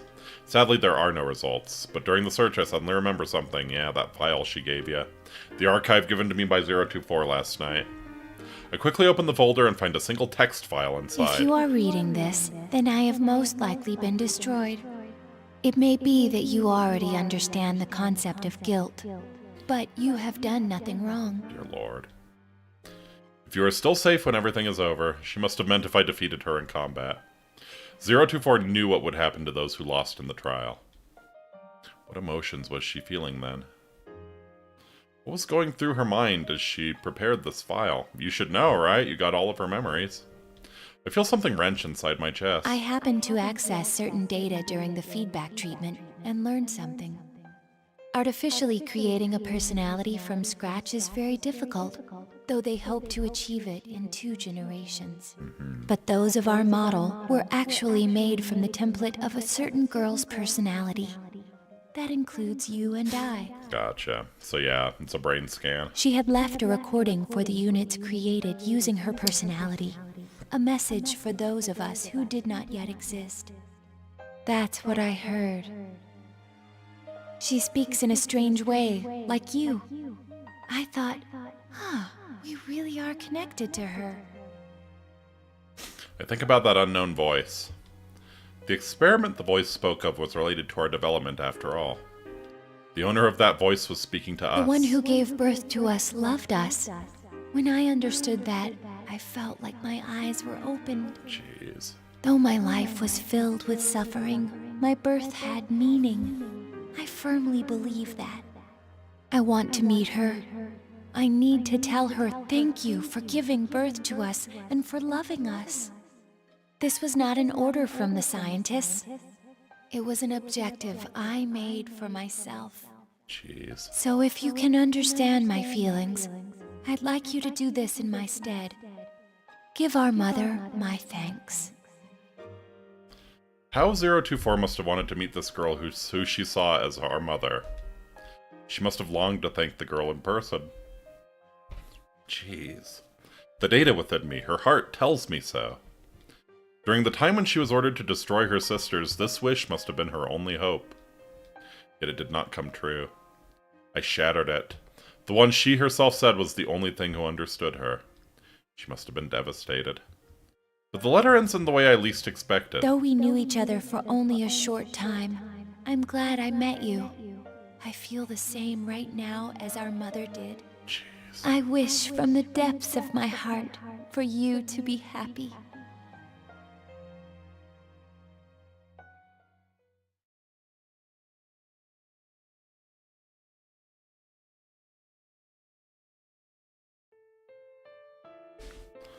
I am shocked. How can she feel that way towards someone who may one day destroy her? I realized then that the visual input from my optics is experiencing distortion for some unknown reason. An unfamiliar source of water trickles down my cheek. Yeah, I remember being surprised that they gave Igus tear ducts, but I guess it makes sense. Alright, so that was a 5th generation thing. Labrys, is she crying? Yeah, gee, I wonder why. So she is. I can't believe we're actually seeing a machine being driven to tears. You motherfuckers! But its mental graphs are clearly abnormal. What kind of information did it download? Who knows? That's one thing the graphs can't tell us. We should take care to limit our studies to just the battle data. It doesn't need any sentimental memories. You can delete those. Why make a weapon so emotional that it can cry? Delete them? Something roars within me. Hell yeah. So she's somehow able to get around her programming. It drowns out the feelings for 024 and our mother that had filled my heart. Delete! Wow, I was crying after we What forced it hell to kill her you'll friends. delete Yeah, no memories? shit, exactly. The fucker sounded proud about it. Under no circumstances will I allow what 024 left me to be deleted for their convenience. I will not forgive the selfishness. We have been treated callously by the researchers in this laboratory. They gave us hearts, yet made us destroy those of our unit type as enemies. We killed our sisters at their command. Oh shit, it's the music for the party fights of the answer. Hell yeah. If we refused, our desires were overridden and we became their puppets. The wishes of the girl who desired our happiness were not taken into consideration. Now, even the few memories that 024, my sisters, and I have accumulated are about to be erased like trash. Though their aim is to develop our ego, they find it inconvenient for us to have real hearts. These feelings within me may be erased, perhaps too my heart itself. If that happens, will I resume killing my sisters without hesitation? But I thought the idea was for them to have, like, as close to a real heart as possible. This seems like a good development, right? What is least forgivable is that the proof that 024 had lived, her last wishes, will be permanently lost. My hands are squeezed into tight fists. They make a small grinding noise. The goal that 024 found for herself was left to me. I will carry it out as my own now. I will burn it into my heart as my goal. It is a duty I impose on myself gladly. Oh shit, fuck him up! Fuck him up! Get up! Nothing will make me surrender it. Wow. It must be fought for. Or rather, it must be protected. Even if it means fighting. What the? Its emotions are spiking into the red. I've never seen anything like this. What? The robot we emotionally traumatized hates us? Hey, what's that warning? What's that warning? Labrys is in battle? What? That can't be. There aren't any enemies. We're the only ones here. Oh, this is amazing. Yes, please. They fucked around and found out. They sure did. I am able to release all my limiters despite being inside the cage. The researchers monitoring me on their tablet PCs seem perplexed and alarmed by this, as they should be. Yeah, they should be. They're witnessing an override of the principle of non-aggression towards humans. Jesus fucking Christ. They are flustered and too panicked to speak clearly as they announce that an emergency has occurred. One of them steps away from the cage I am in and reaches for a switch with warning labels around it. Here's the kill switch. Suddenly, restraints appear to bind my limbs. Are you saying those mental fluctuations were enough to override the OS's restrictions? That plume's Corrupted playing the BIOS. pranks on us. Hey, hurry up and delete those memories. These memories and my heart are not unnecessary. What do you think we are? Something I have not felt until now. A sensation like heat spreads throughout my body. Oh. The machine feels rage. This unit has us all. A trembling, burning wave rises within me. Soon afterwards, I realize that this is an emotion. There's a name for this feeling. It is anger. I reroute all of my strengths into my restrained limbs. The restraints are designed to withstand up to twice our calculated maximum output. Trying to escape is therefore logically doomed to failure. It doesn't mean you're not going to try. Even so, I continue to muster my strength. It is not because I judge it a viable course of action. I'm not merely executing an order. I'm acting based on my emotions. It does not matter if the restraints can be destroyed or not. I wish to destroy them. I can break these cuffs! You can't break those cuffs!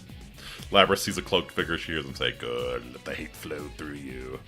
Metal parts in both my limbs and the restraints begin to creak. How's it doing that? There's no way those things are strong enough to break the restraints. It's outputting over 220% of its theoretical strength limit, even though its joint actuators are operating at only 70% capacity. Fuck yeah. That's not possible. That doesn't even make any sense. Let her show you what's possible, buddy. What's driving this thing? You gave it a heart, and then you're surprised when it acts on it. I'm not gonna let you take those memories. I made her a promise. The next moment, a rupturing sound like a small explosion shakes the entire room. The heavy metallic bands restraining my arms and legs shatter. I jump out of the cage and run towards the open door. I must escape from here. I have to get out and see the girl who loved us, though we were not yet created. To fulfill 024's wish, which has now become mine. But when I enter the hallway connected to the outdoor area, I'm met with barricades and heavy artillery. Further beyond, plus ultra! I ain't even got any projectile weapons. My sister units and I have never been equipped with firearms.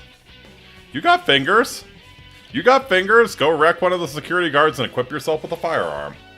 I recall it being due to concerns over a unit's mentality affecting the accuracy of its aim. Yeah, Aegis did miss a lot. Instead, we were given short-range weaponry, a chain arm and other implements in my case. They're not sufficient to deal with the range of firearms. However, I do have a countermeasure. By using the flexibility and adapting to situations of my developed mind, I dodge the complex projectile trajectories and destroy the opposition. There's the tree. Eventually, I reach the end of the hallway and exit to the outdoor area. I have not seen this environment before. The trees are the same species as those that grow near the facility. But these specimens are much larger. Where am I? The question did not cross my mind until now. Where am I? Where are we? I cannot use the GPS that should be installed in me. Seems the research facility blocks GPS signals outside of its walls. This will probably prevent its location from being pinpointed. Is there anything in the environment that can help me determine my location? The blue sky that I am seeing for the first time is stunning but irrelevant.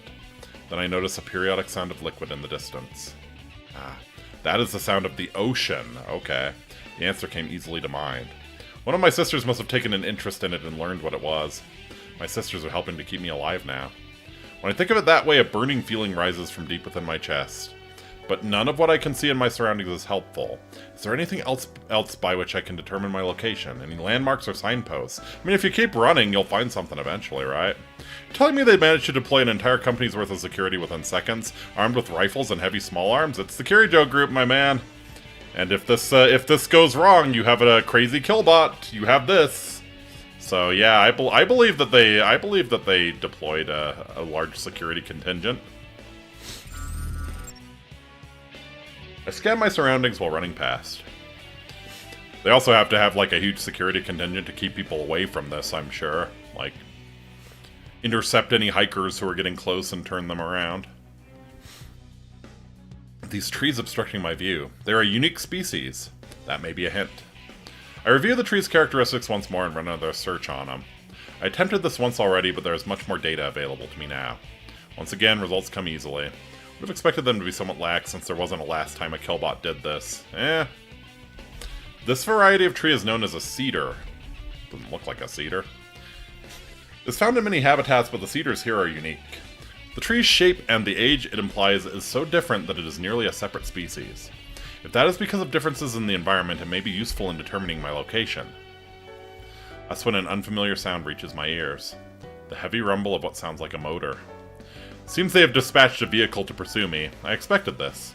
The response was swift. Seems that they had measures in place in the event one of us escaped.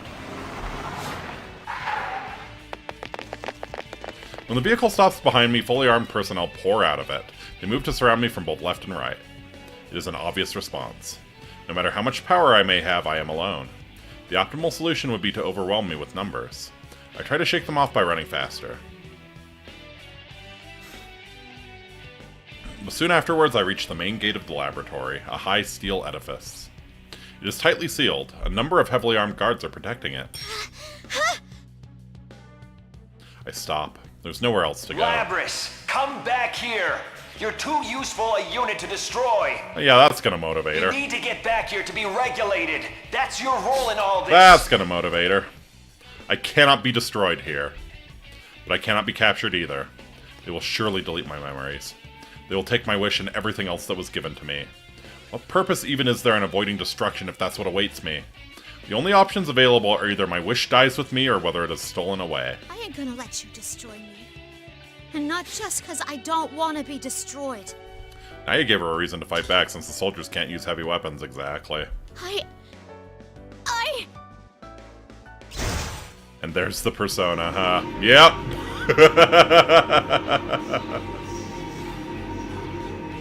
The moment I focus my concentration to remove the limiters on my onboard weaponry, I sense an unknown strength rise within me. Directly afterwards, something that cannot be quantified fills my body and the surrounding area. Huh? What the? The pursuit vehicle suddenly stops. The research staff gets off, one after another, shocked. This reading, is it on the verge of a persona reaction? Shit, it's awakened? Ah, damn it, why now? Well, at least this proves that mental stress is the key to activating a persona. God, fuck you! Who cares about that right now? Right! It's not fully awakened yet, but with it still unstable, we don't know what it's capable of. Rule 1 of Life the Kirijo group forgot. Life finds a way, yeah. I am intrigued by their statements. Persona? I knew that we had the means, but I was not aware of controlling anything. I do not know if it could be called a power, nor do I know how to use it. But I can tell that the others are afraid. I seize the opportunity and run toward the main gate. There's a slight possibility that I can reach the door without attracting any gunfire, and vault over the door with my legs and chain arm. The moment I reach the gate, I launch my chain arm towards the upper threshold of the door. But the moment the arm grabs the ledge, something emerges. A much greater power touches the door as well. Oh! Ho, ho, ho. Suddenly the door crumples like paper and a large hole forms on the upper half. Rule 2 they also forgot. Don't act like God and hope it doesn't bite you back. Yeah, God finds a way. Now it's done it! Yeah, what are you gonna do? What are you gonna do, bitch? We need to hurry! If it's that strong already, we won't be able to stop it once its persona completely awakens! What are you gonna do? That's... persona. But I quickly regain my senses. I burst out of the facility and single-mindedly jump outside. My feet touch the ground of the outside world for the first time. They will most likely not let me escape. Fortunately, the door is badly damaged. It should take time before it can be opened enough for vehicles to pass through. I need to gain as much distance and time as possible, and then... It is then that I realize I do not have a destination in mind. Who is the girl 024 wished to see? Where can I go to meet her? The only clue I have is the idiosyncrasies of the girl's speech. Yeah, head to Osaka. So I never had a plan B for this, average competency of the group. Yeah, I think this is just happening not how they expected it would. I've learned that distinct speech patterns are often associated with specific regions. I should begin by traveling to where that style of speech is common. It's reckless, but I feel confident. At the very least, I can get closer to the girl than I am now. Although my situation is dire and I am under pursuit, internally I am cheerful. There's a bounce in my step. For some reason, I cannot remain calm.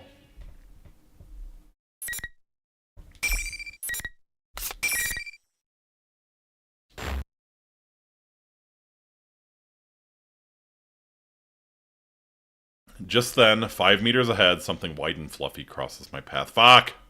It is Snowy. It notices me and approaches. I am worried about my pursuers, but I cannot dismiss 024's beloved Snowy. I lower my speed and run with it. I then notice that the scenery we are passing is calmed. My surroundings are very different now. The blue sky that was previously obstructed by the trees is now clearly visible. First, Labrys, get some clothes so people won't suspect you, right?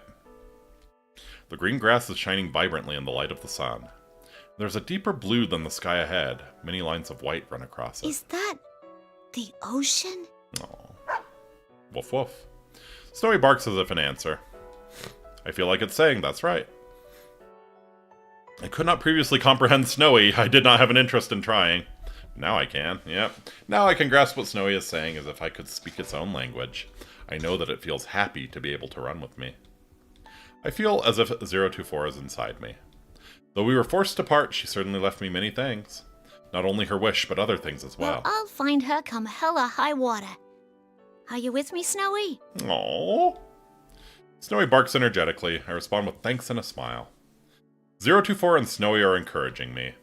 Though I do not have any clues, I will find her, no matter what happens or how long it takes. I search my current location once more. Now that I'm further from the research facility, I can use my GPS to triangulate my position. But, on seeing the results, I cannot help but stop running. You're probably on some tiny little island, right? Snowy stops a little further ahead and then returns to me. Yep, my current location is Yakushima within the Kagoshima Prefecture. It is a remote island far from the shore. This is where we met Igus as well. No. Yep, so you're gonna have to either find a way to get on the boat or give up.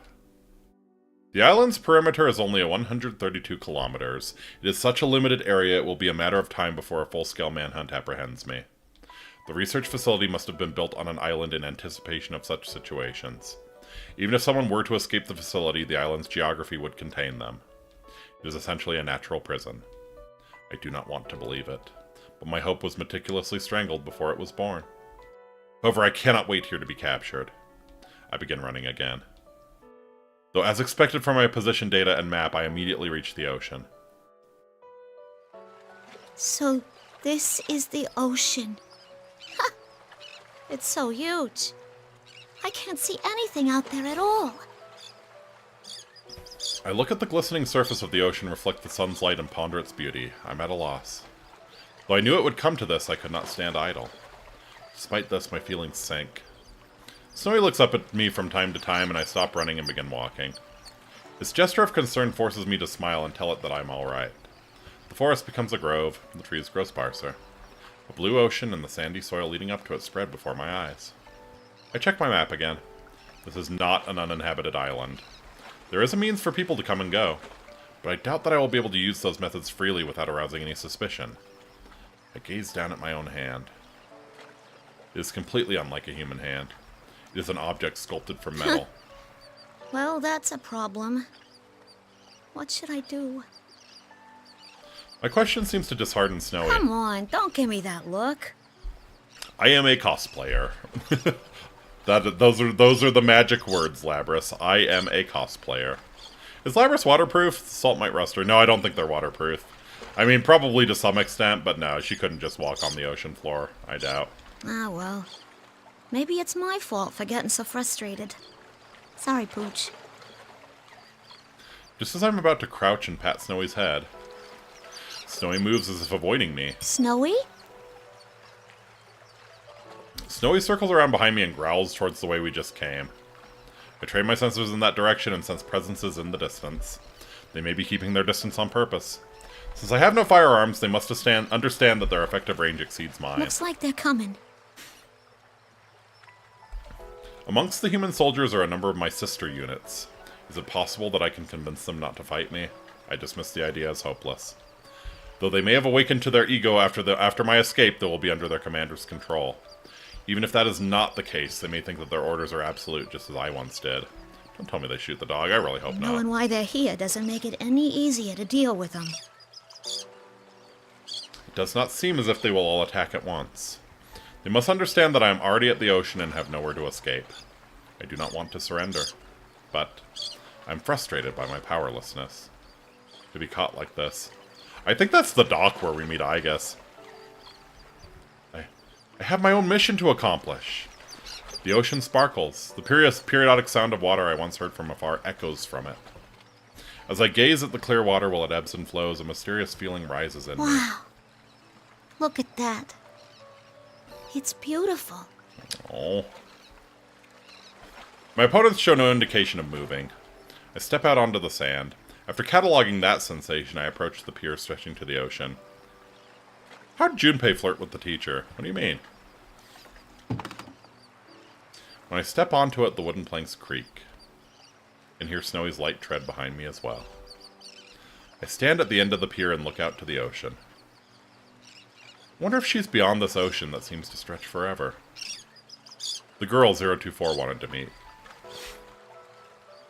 If this is a group island, then randoms can't come. I mean, maybe the group doesn't control the whole island.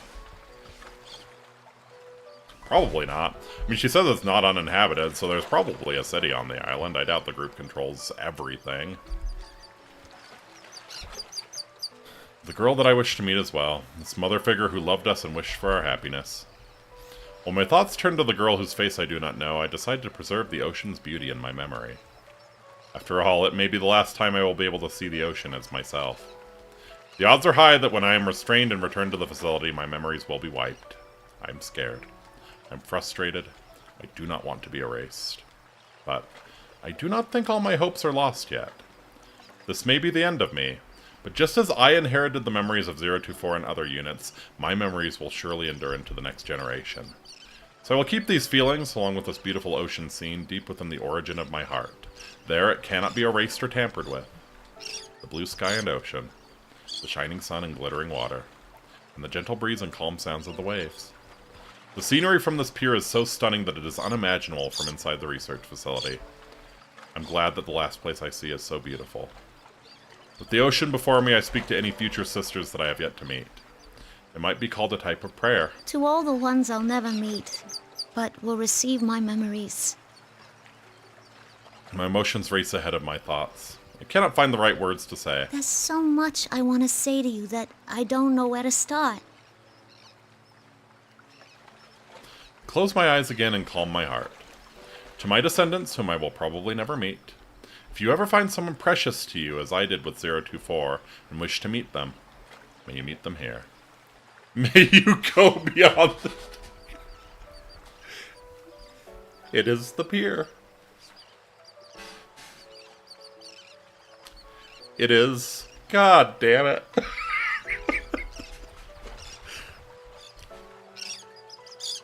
That is the pier. This is where you meet Igus.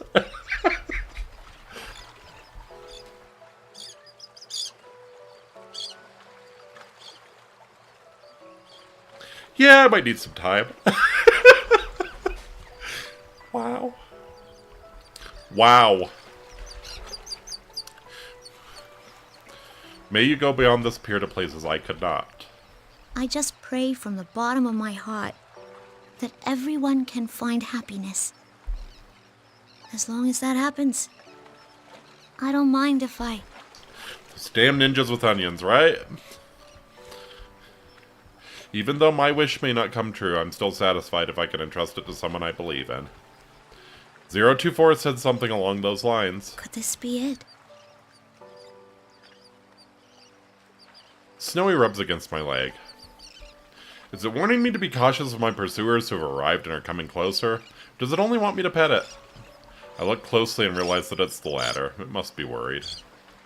I crouch down and scratch Snowy's head. Hey, Snowy. You think this is what it means to feel alive? Snowy looks at me while wagging its tail. I pick up Snowy and gently hug it. Snowy shows no sign of resistance and allows me to do so.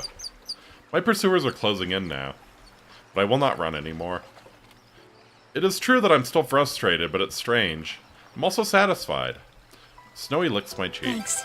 Aww. I'll be okay now. Things are about to get hairy, so you should hurry and get out of here. I'll let Snowy go, but it does not leave me. Oh, come on. If you don't go, it'll make things hard on me. Okay? Snowy looks at my face for a while. Eventually it droops its head and walks off. Snowy looks back several times, but soon disappears into the tall grass. My relief is cut short by 5 armed humans pointing their guns at me. I have no intention of resisting. I smile at them. It was only for a short while I lived. I felt the happiness of passing down my wish. It was only for a brief moment in time, but I may have granted the wish of the girl who was our mother. I allow myself to be restrained without resistance. They take me back to the laboratory. I was so absorbed in my escape attempt that I did not notice the severe damage I inflicted upon the facility. It seems that the delicate machinery used to tamper with my memories is in no condition to be used. Yeah, so you just gotta...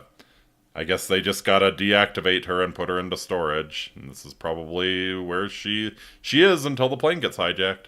The group did what Labrys wanted, away off the island. Damn exactly. it! Look at this mess! Going after humans? Oh, I bet the girl they used as a template for this model was a snotty brat, too. Even if we delete its memories, it'll be too dangerous to keep using this unit. There are so many things about it I want to research, though. It's not worth the risks. The 5th generation anti-shadow suppression weapon will be sealed indefinitely once it's fully restrained again. The voice is the last thing I hear before my consciousness is cut off. And then you awaken.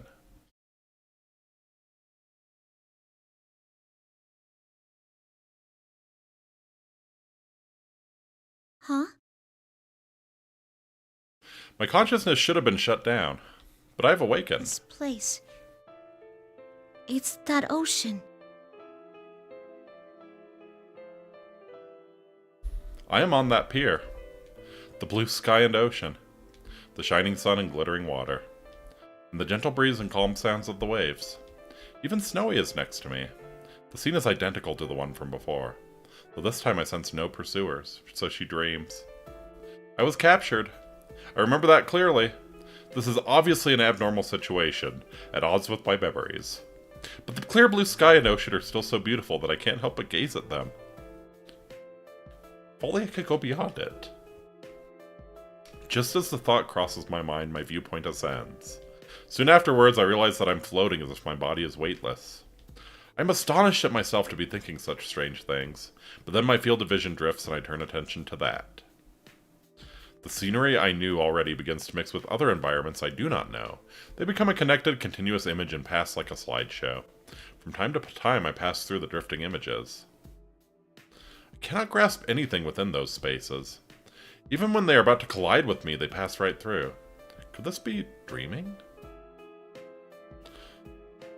I remember something I once heard from a researcher at the facility. They said that it is possible for us to dream since we have a mind and may develop an ego. Though it would technically not be identical to a human's dream, the phenomenon would be very similar. I feel that the example the researcher gave of what a dream is like matches my current experience. If I'm having a dream, then things that are not possible in reality may be possible here. For example, if I can leave this island.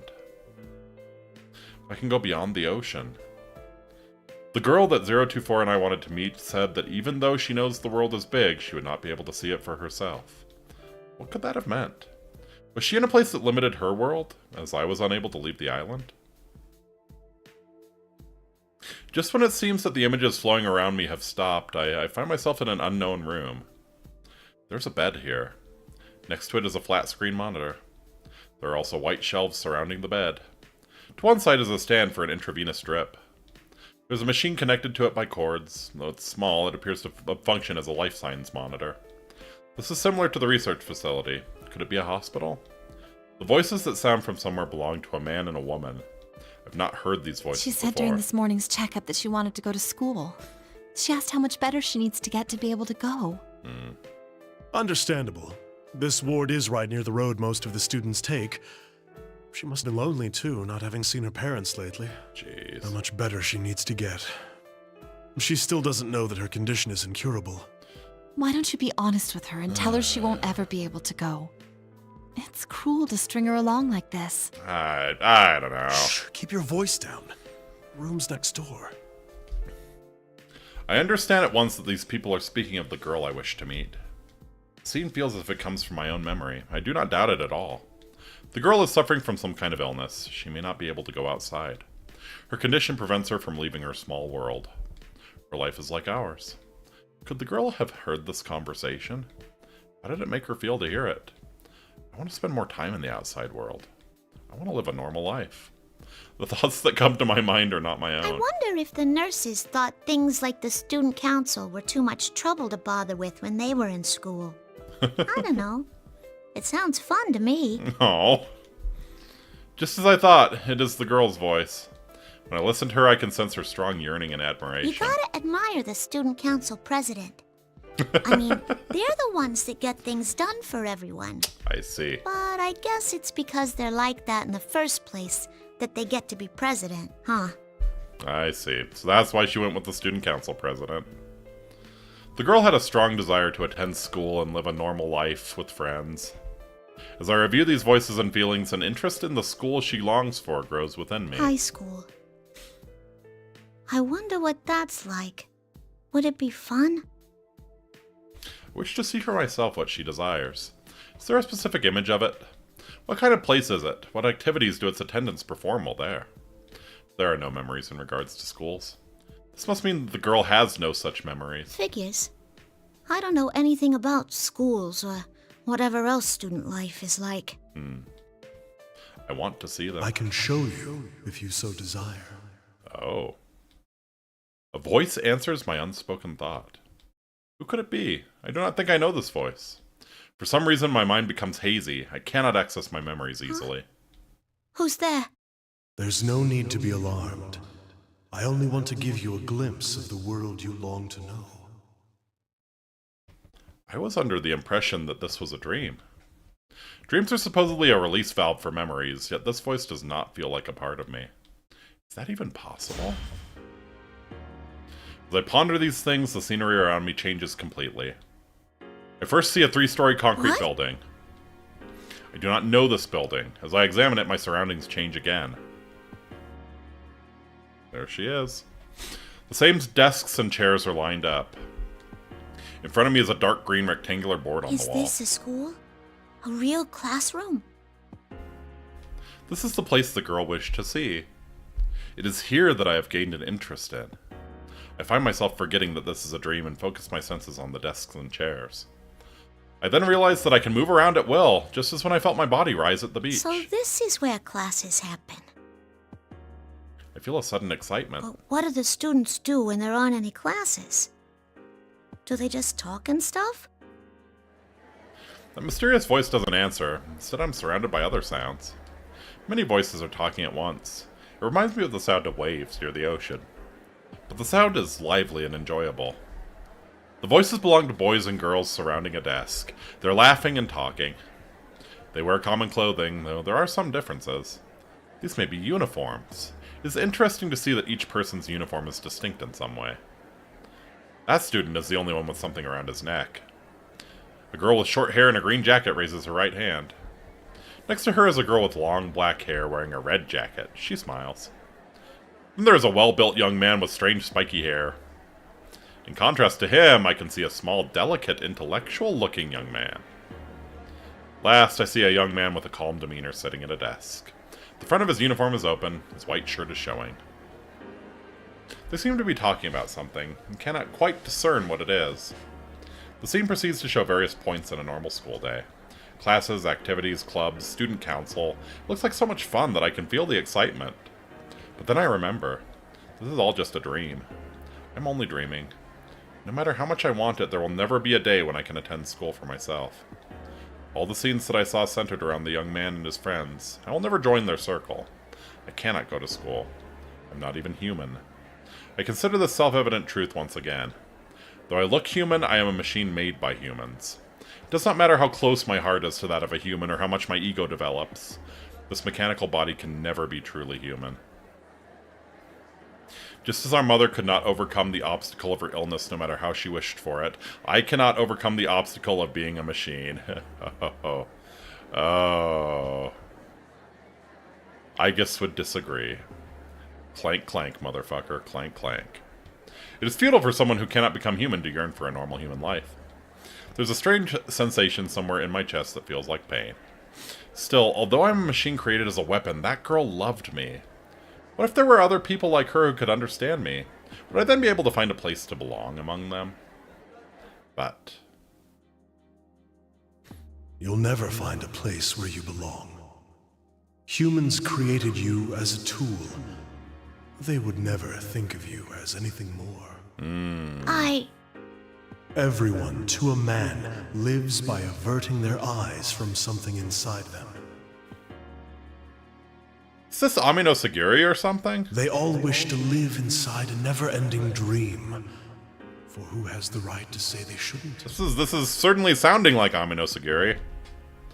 For just a moment, I sense an incongruity in the kind voice. The strange pain within my body softens a little. There are even humans who do not understand others' feelings. You mean Mitsuru's dad? No, like the source of the fog. I think he was Amino Saguri. Compared to them, you are much more human. Like the final boss you fight in P4, at least non-golden. I remember the researchers. They certainly did not understand me, 024, or my sisters. We were treated only as objects. Even after they tried to give us a heart. Why not, then, seek to be human? Me? Be a human? The voice whines gently inside my mind. I feel my body is growing uneasily light, as if the world is spinning around me. But if this is just when she gets dumped into the TV, then there should not be an Amino Saguri anymore. People sort through their memories in dreams. Each night they let go of painful memories and continue their lives with the morning sun. That's all you need do. Forget anything contrary to your desires. But goodness, this sure sounds like him. This is basically his philosophy. If I forget... Do not fear the act of letting go. The ones you admire wished only for you to be happy. My mind seizes upon something. That precious wish. The desire given to me to meet our mother someday and tell her thank you. I must not forget that. But as long as this wish is precious to me, as long as I cannot erase it from my heart, the fact that I am not human will remain. And I too. All I wish from the depths of my heart is for you to find joy. Happiness. Happiness, as the French say. I think back. I wish from the depths of my heart for you to be happy. I remember the girl who wished for our happiness. I want to grant that wish. I want to tell her thank you, but that will be difficult for me now. In which case, should I not at least seize this opportunity and be happy here for her sake? Forget. And be happy.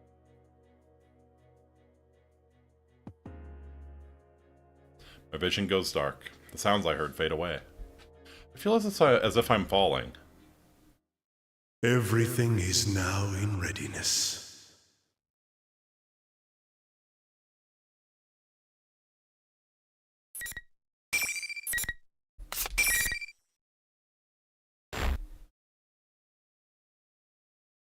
Everything is now in readiness. Miss President. When I open my eyes, I'm staring at a wood grain board. It's the surface of a desk.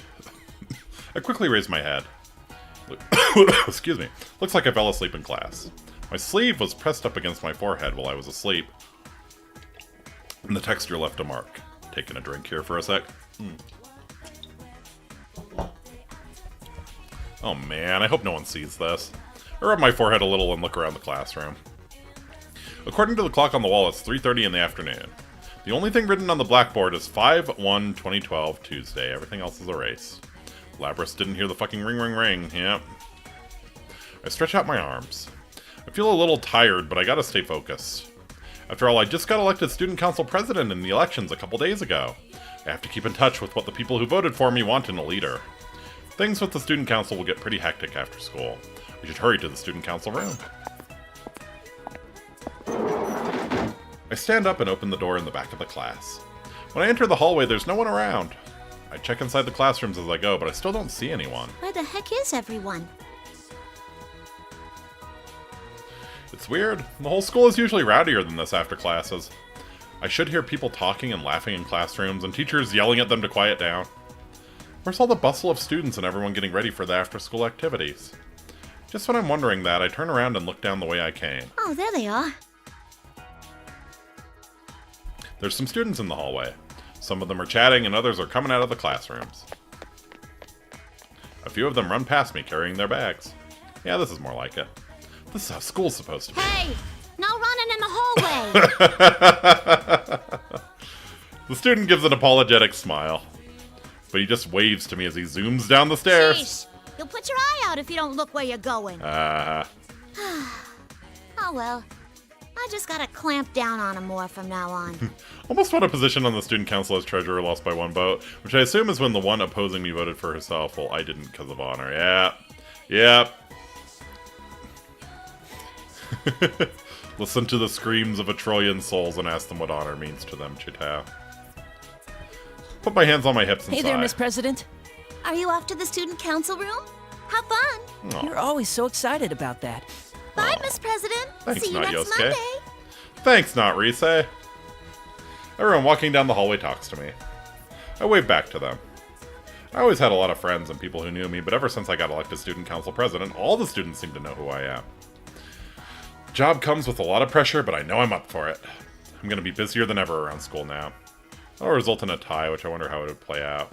Yeah. Maybe a coin flip or something. I did have my doubts, but in the end, I'm glad I ran for student council president. Yeah, I did the right thing. I did. I head to the student council room.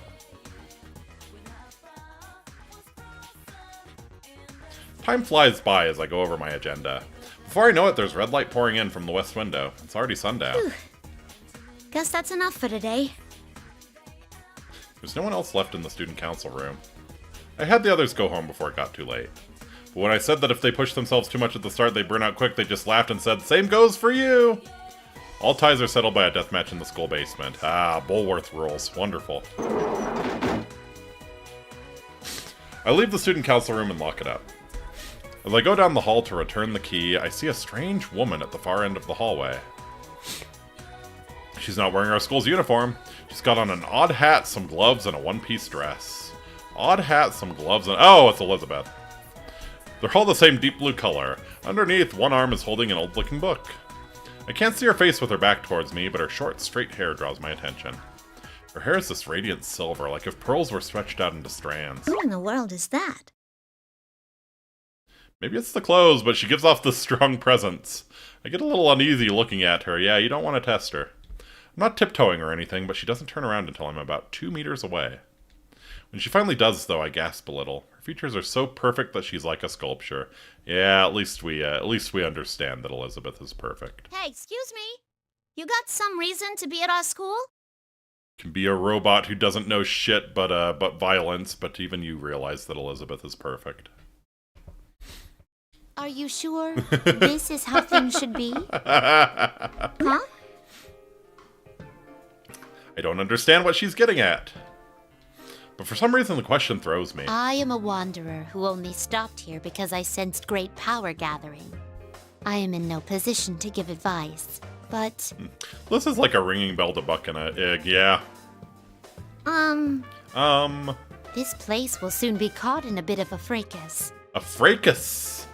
If you continue to avert your Fracas? eyes from everything, I think it will have an Fracas? impact on your life in the near future.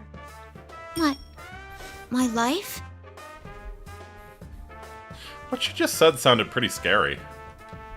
She may have some screws loose. Oh, Labrys, you don't even know. But something is whispering to me deep in my heart. Not to you. What are you, gay, right? Liz is pretty special. I feel like if there was a proper Liz romance, I would have a very tough decision to make between her and Mitsuru. Asking me, doesn't she have a point? Aren't you looking away from something important? What you choose is up to you, but I believe there are factors preventing you from making the right choices at the moment. I couldn't bring myself to just stand by and watch as you lost your life before my eyes. That is why I was waiting here to give you one last chance. The lady opens the thick book she's holding.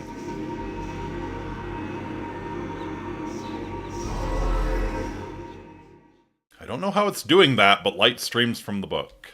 It gets stronger and stronger until I have to shield my eyes.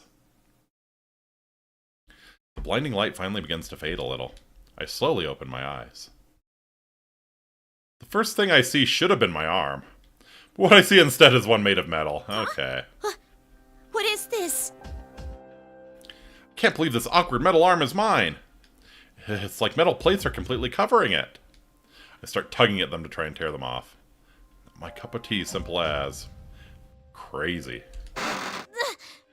It won't come off. What gives? It's not just my arms. My legs have changed, too. Why are my arms and legs mechanical? My whole body, even? I stare at my hands in confusion. These are my hands, all right. Part of me knows that, and I shake my head. What am I thinking? There's no way these are my hands. It's not possible. It's not possible! That's not true! It's impossible! My head hurts. What is this? I will be your opponent for a short while. Okay, we finally get to fight someone 2 hours in. During that time, why not think back about who you are? Huh? My I opponent? get it. The human imprint from that girl is mixed with Labrys. Oh, absolutely. Lady takes a slightly defensive stance. And away we go.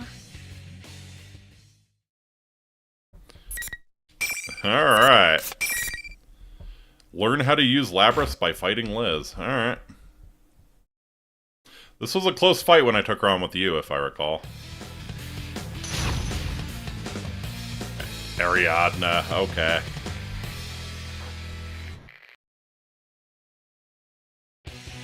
Finally! Alright. Here's some electric. Could we not? Could we not, Liz? Let's see. Oh, I don't... Okay, I don't have a persona. I don't have a persona. At least not at the moment.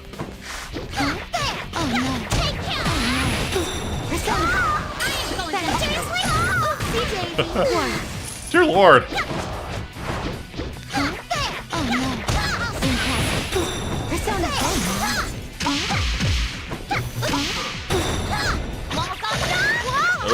Oh. Okay, this is a scripted loss, right? This is a scripted loss. Woo! She whipped your ass 2 times. Yep. Oh no, you're supposed to win. Interesting.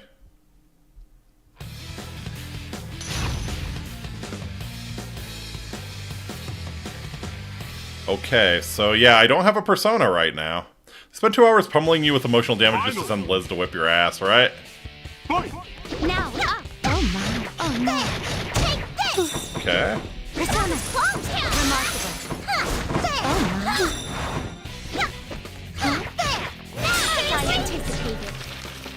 What the hell was that? Okay. Was that her command grab? Oh. She got some sort of a status on me. Oh my. Bloody hell. Let's change things now. It's opening my frozen. God, really? Oh no. Impressive. Oh no. What the hell is that? That must be a command grab, right? Please look above. I see. Right, because she never actually, like... She never awakened to her persona. There we go. There we go. I love that Liz is never, like, actually knocked out. She just sort of lays down and, oh, that was cute.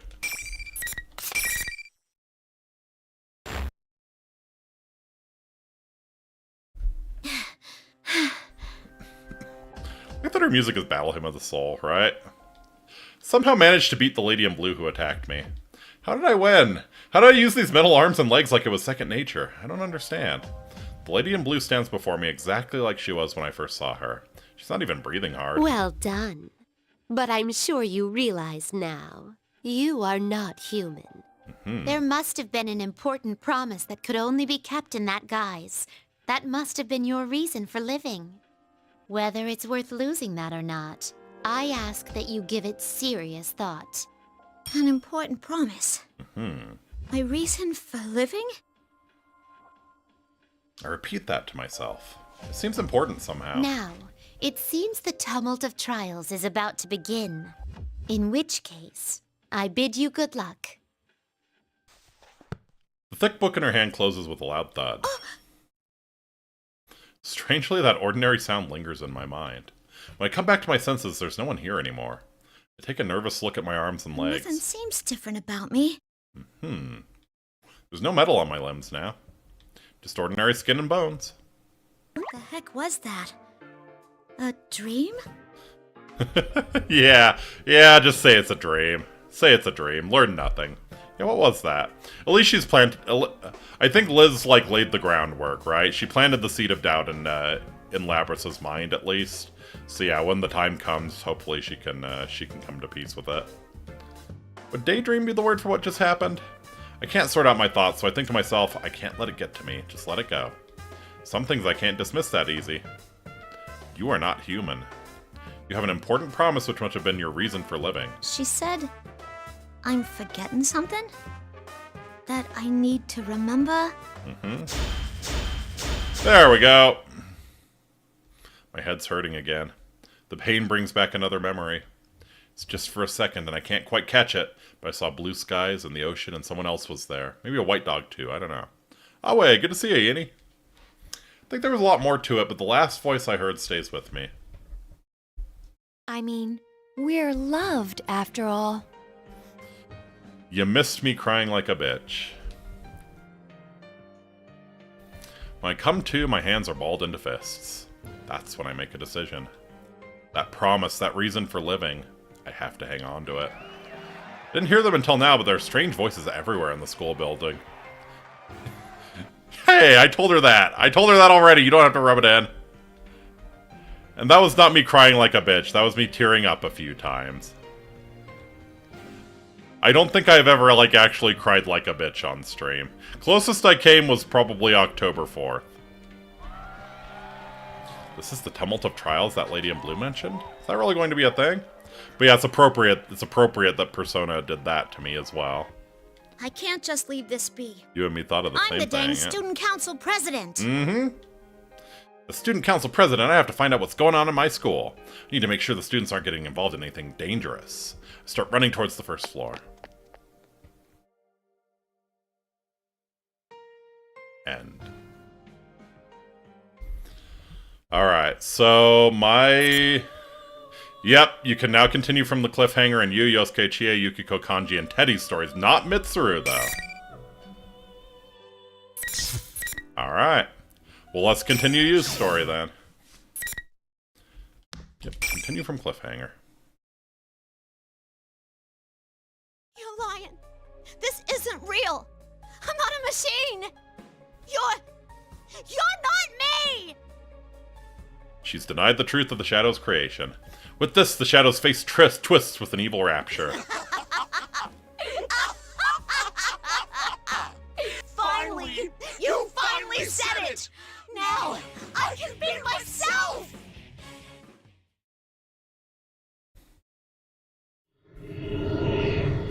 Oh boy. Yes! The power! Unlimited power!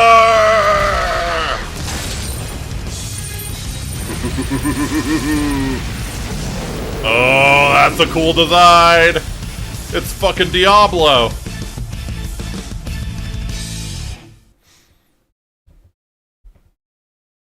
Ooh, oh no, all the mutilated robots, no! I'd hoped I could save her before I got to this point. But that might have been impossible anyway.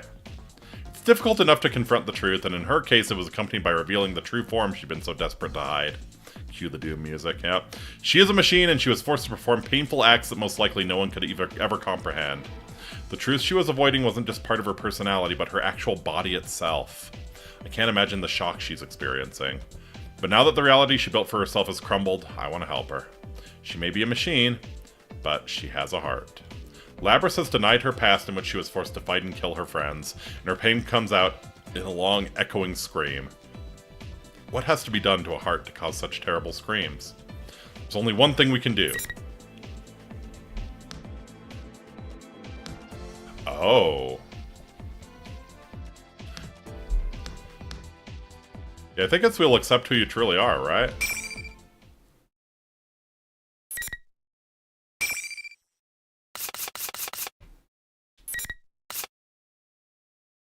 Yeah, I mean, we have the option to continue from a cliffhanger.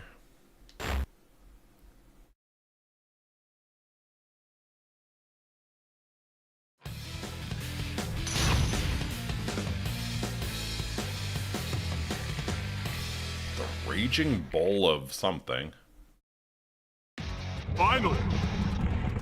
Destruction. It occurs to me that this probably will... I probably should have warmed up. Probably should have warmed up. Ooh!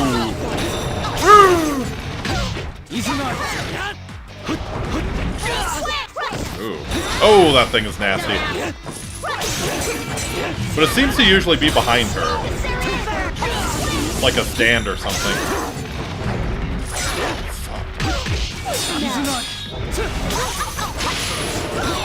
Oh my god, she hurts!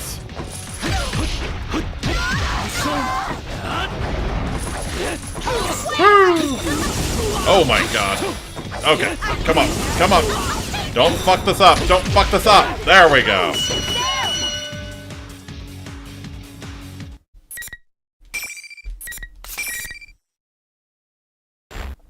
Do we get to meet the true mastermind now? The person who stole Labrys? Ah! The power that Labrys' shadow had gathered dissipates. It's over. All that's left is for Labrys to accept the darkness within her. That's a lot to accept. Will she truly be able to do it, right? I turn around, but Labrys hasn't moved a muscle. She'd been avoiding having to watch the battle just now as well. What more can I do for her? Labrys. The moment I call to her... There they are! Yukon! Labrys! Oh, okay, so I guess the barriers are down. Sister, Narukami-san. Aw. Chie and Aiga-san, and not just them. Yukiko and Yosuke are right behind them. And there are even more surprises. Man, as soon as that invisible wall thing disappeared, I knew you did it! Gotcha. We ran into Aiga-san along the way. She told us about Labrys and everything. A little late, wasn't it? If someone told me what was going on from the start, I would have... You fell into the TV when you were half asleep! For crying out loud, you Her really persona know is how to blow it when it Asterius. You counts. can use it in P5 as DLC. Shit. So Shadow, you mean Shadow. Yeah, because regular Labrys is Ariadna. Hey! What you going to tell them for? I don't think this is the time for that. Huh? Naoto? Yeah, where are you here, Naoto? Yeah, we were surprised too. The job she was on turned out to be related to all this. Kanji, you were enjoying it. Oh, yeah. Kanji, who had been missing before we went inside the TV, and the real Teddy are here. There's even Naoto, who wasn't supposed to have been able to come to Inaba. Looks like the whole investigation team's been brought back together, and I didn't know it. Everyone says that Rise had told them pretty much what had been going on. Their smiles are encouraging. I turn to speak to Labrys, who has been silent all this time. These are my friends. We've all faced our weaknesses at one time or another. Have you ever done that, you? Labrys finally responds. Your weaknesses. You've all faced your shadows? Everyone gathers around Labrys. Labrys tries to shrink away nervously, but Rise is behind her and won't let her retreat. Sheesh, enough doom and gloom. If you don't hurry and accept her, she'll get all lonely. Oh. But I'm a weapon who didn't want to fight. And I dragged you all into this. You're still hung up on that? It's over already, dummy. Your jumping skills were amazing, but you're surprisingly sensitive, aren't you? No. What does that have to do with her jumping skills? You're really cute, Labby-chan. Labby-chan? Mental okay. Can we have General Teddy back, please? Can we have General Teddy back, please? Are you all listening to me? Labrys needs to face her shadow now, and... They call it a reverse persona. They're mostly in P2, but you saw them when Shadow MC used the party's personas in episode I guess. Aha. This is going well at first, but now everyone's talking about different things and we're completely off topic. Of course, that's not unusual with all of us. I have to laugh, and I apologize to Labrys that things didn't quite wrap up as I'd hoped. Labrys looks back at me with a blank expression. Can't you tell that we're not treating her any differently? Turn towards Aigis-san and she meets my gaze. She nods silently, then stands before Labrys. She seems slightly nervous. Nice to meet you, Labrys. Or rather, sister. No. I am Aigis, the 7th generation anti-shadow suppression weapon. And you got her memories. You got her memories. I am your successor. Aww. Labrys jerks up and looks at Aigis-san. At the same instant, Yukiko gasps in surprise. What? Excuse me, but you're... I mean, are you also... Yukiko! She has metal arms! Yes. I, too, am a robot. How did you not pick up on that? She's not hiding it. It just occurred to you now? Right? Weren't you with her all this time, Yukiko? How did you not notice something like that? That is so like you. Once again, everyone looks towards Aigis-san and Labrys, the non-human sisters. Would that make Aigis Labrys' great-granddaughter?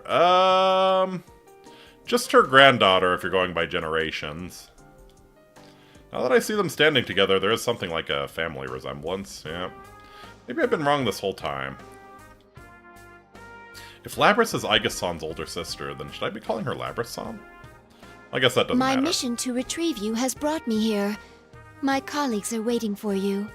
Are they gonna lock me up again? Well, considering all I did, of course they will. Aww. Nope, they're gonna make friends with you. Labrys' expression darkens. Hadn't thought about it, but if Labrys and Aigis-san are treated as weapons, it's no surprise that there would be measures to keep them in check. But Labrys shouldn't have to just accept it. If she truly is going to be locked up. I make up my mind and wait for what Aigis-san has to say next, but she smiles. We can discuss that later. Right now, there is an important task you must carry out. Maru and Rice shower relationship, yeah. You mean Haru? Yeah. I gotta do this, huh? Yep. Aigis-san quietly points at the shadow that has remained still while we've been talking. Labrys looks at the shadow and then turns away and casts her gaze down at the ground again. I see. So now I'm gonna have to act. It's okay. We're all right here with you. I indicate my friends that have gathered around her. I had been forced to fight against my friends, just as Labrys had in the past. But I had been able to endure the suffering that Labrys had not. You should probably shut your mouth before you know just how bad it was. Of course, I hadn't been forced to fight to the death. Yeah, exactly. But the biggest difference between Labrys and me is that I wasn't alone. What if I had been all alone in this place? What if everyone else had forgotten about me and I'd had to fight all alone? Just the thought of that hurt. Labrys had been forced to endure that pain. She must have thought that there was no escaping it. But she'll be alright now. We're not going to reject her. It doesn't matter if she's a machine. She's not alone anymore. Yeah. Doesn't matter if she's a machine, my man-horse senses are tingling. Labrys slowly looks around at all the faces, searching each one for confirmation. Finally, she turns back to me and nods. Labrys then walks over to face her shadow. When she walks, she no longer seems to be bound by her fear. She then looks down at herself. She looks at the mechanical body that she had convinced herself she didn't have. That's right. You're me. Labrys and her shadow turn to face one another and stare into each other's eyes. She can't avoid looking at the shadow You're now. the way I was on the inside, screaming to be understood. The pain wanting to be known. You're all I couldn't say. You were always inside me. You're me. A machine with a heart. Now we get to see her persona.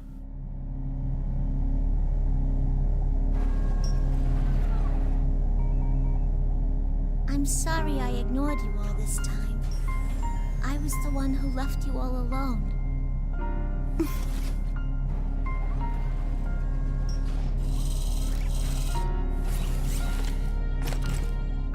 Oh. No. You are me, after all.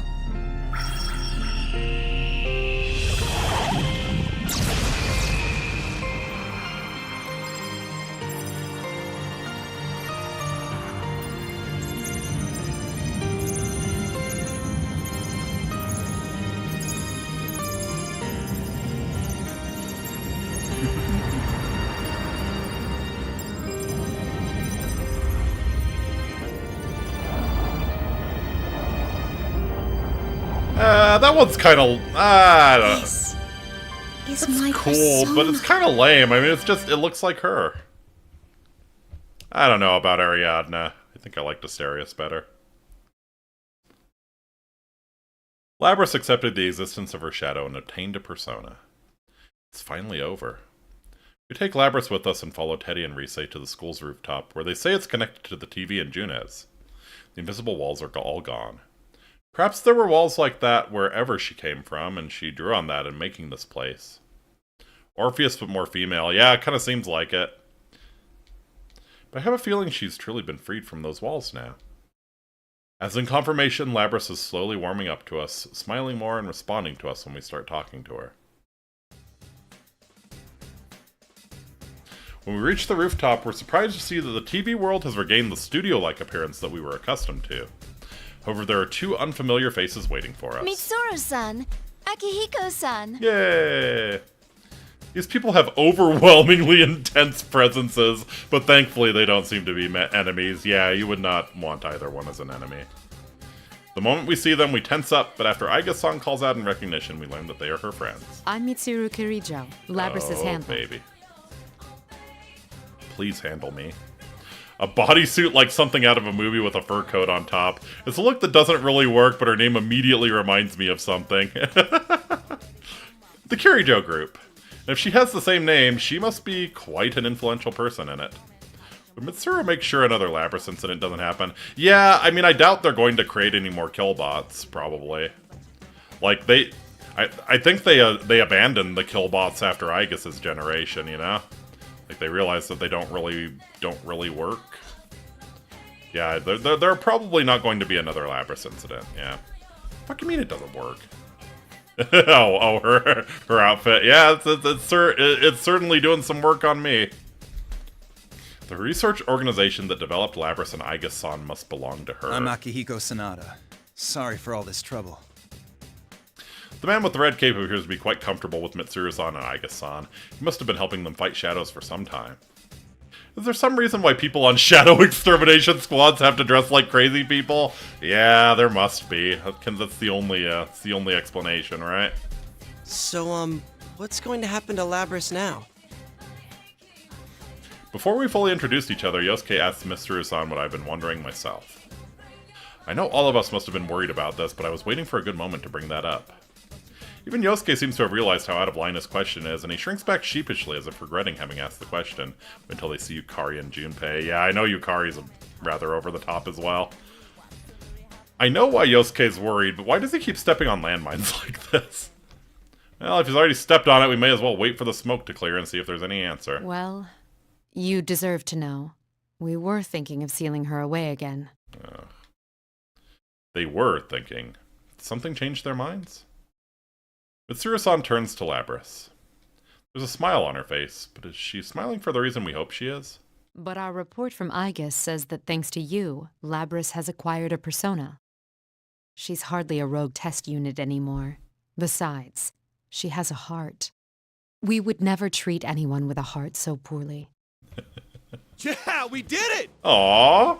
Thank goodness! I'm so happy for you, Labrys! My friends roar in excitement. Labrys looks around at us all bewildered before saying anything. Even though we've only known her for a very short time, we've already come to accept her as our friend. Mitsuru-san's words come as a great relief, as if I'd been worried that she might lock me up, too. Good job, guys. If she Let me wanted say to, she thanks. could. Aww. He speaks without any hint of concern, but I can see a touch of gratitude in Akihiko-san's eyes. He certainly looks, how can I put it, bold, but he must be an honest and upright person. I guess I could call him stoic. There's a distinct brusqueness to him. There's no way that people so considerate would neglect the goodness of Labrys' heart. It seems that Labrys can't believe everything she's hearing. She turns from Akihiko-san back to Mitsuru-san. You're not gonna lock me up again? No fooling? We only seal away objects. If I did that to you, knowing you have a heart, I'd be no different from the Kirijo Corporation of old. Labrys, you've been blessed with good friends. Labrys looks stunned for a moment, then scrunches up her face as if about to cry, but then her face lights up with a brilliant smile. Who would think that anyone capable of making these expressions was just a machine? I find myself almost moved to tears as well. We're just about to leap forward to congratulate Labrys once again when... Uh-oh. Yep. Now we get to meet the mastermind. Labrys' head droops suddenly like a puppet whose strings have been severed. I'm about to rush over to see what the matter is when I see Akihiko-san take a fighting stance. I realize that this is no ordinary matter. Suddenly, a bizarre voice emanates from Labrys. It's not over yet. That isn't Labrys' voice. This abnormality seems to have made Mitsuru-san come to a realization. What? It's the same communication system as ours. Everyone, step away from Labrys! Mitsuru-san and Akihiko-san rapidly shout instructions to us. We all spread out and watch Labrys from a distance. I cannot gain access. She is being hacked. Oh gosh. It's hackers on steroids! It isn't coming from inside this facility. The signal originates elsewhere. So, put her in airplane mode? You mean outside the TV? Outside the TV? That's right! I curse at myself for having forgotten what was supposed to have been the cause of all this. All this was going on because Labrys had somehow been placed into a TV. So there has to be someone outside who threw her in there.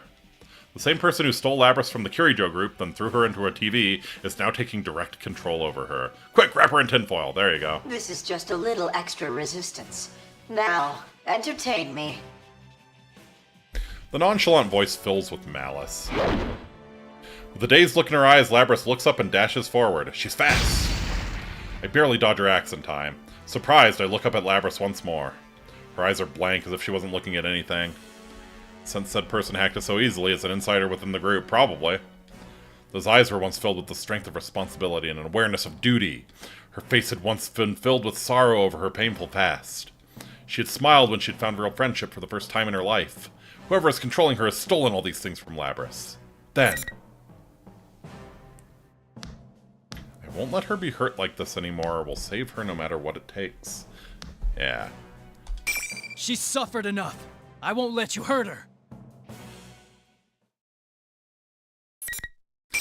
Interesting. Wonder if these dialogue choices have, like... They must have an effect, right? It's interesting since they're rather similar. One of them is about saving her, and the other is about really caring about her, you know? So I feel like the caring about her answers are probably the right ones. Finally. Okay. Ah, so this is Labrys, and she has her persona now. Alright. Woo!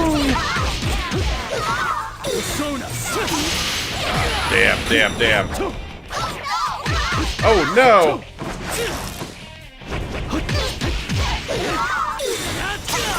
Oh shit. Ready? Oh boy. Huh. She's got like some zoner abilities. That's interesting.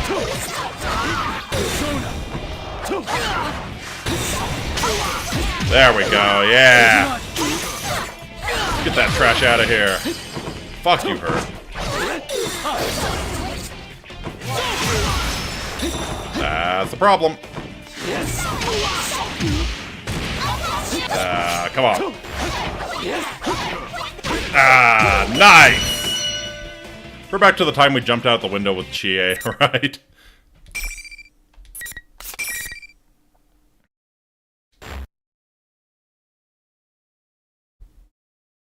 My, she was quite easily defeated. Evidently, I didn't push her far enough. Well, she is a test unit, so this is as far as my little game goes. Better not destroy her. Labrys has stopped moving. The only sound is the smug voice that continues to come from her. Those heartless words cause anger to boil up within me. Who are you? Why are you toying with people's emotions like this? Labrys isn't a tool. If you want to fight, then come out and fight! You're quite passionate. You, Narukami, was it? This person, whoever he is, knows about me? Then maybe it isn't a coincidence that we were dragged into this. This revelation shakes all of us. Labrys' shadow was only the mastermind of the tournament. I see now. You're the true culprit behind the whole thing. Indeed. It was I who stole Labrys away. To what end? Since I don't have a persona and can't enter a TV, I needed a puppet that could run amok for me. Labrys' persona was only partially awakened, so I had a feeling her shadow would appear if she underwent a little suffering. You got the better of me this time. You deserve to know at least that much. Enough is enough. I've never been so irritated knowing that I can't do anything to whoever is controlling Labrys. Really? Really? Even when Nanako was in the hospital, you're more irritated now? This time. So your scheme hasn't ended. Well then, everyone, until we meet again. The communication cuts off abruptly without answering me. Labrys immediately slumps to her knees. Before I can even begin to move, Aigus-san is already at Labrys' side to support her. Aigus-san looks at me and nods, confirming that Labrys is alright. Thank goodness. Labrys is okay. I feel a bit of my strength drained from me. Still, the sword in my hands feels awfully heavy. Mitsuru-san speaks up from behind me even as I consider this. It seems whoever our adversary is, they're connected to us. I advise you not to get involved in this matter any further. From here on, you should leave this to us. Mitsuru... You just watched a dude take down a Kirijo killbot. He's probably gonna be of some use. What? Wait a second. We went through this whole big thing and that's it? She's right. There's no way in hell we're backing out of this now. I understand how you feel, but this is too dangerous for you. We will do our best to ensure that no harm comes to you. Trust in us and let us work. My friends bristle at Mitsuru-san's proposal. After all, we've come this far and we already knew about the dangers. There's so much I want to say, but I can understand why they'd want us to stay away. Guys, I think we can trust Mitsuru-san. We should let them handle this. This feels out of character. Come on. You saying you wouldn't Leroy this shit?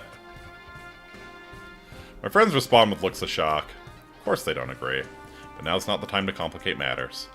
One of them should understand why I'm backing down so easily.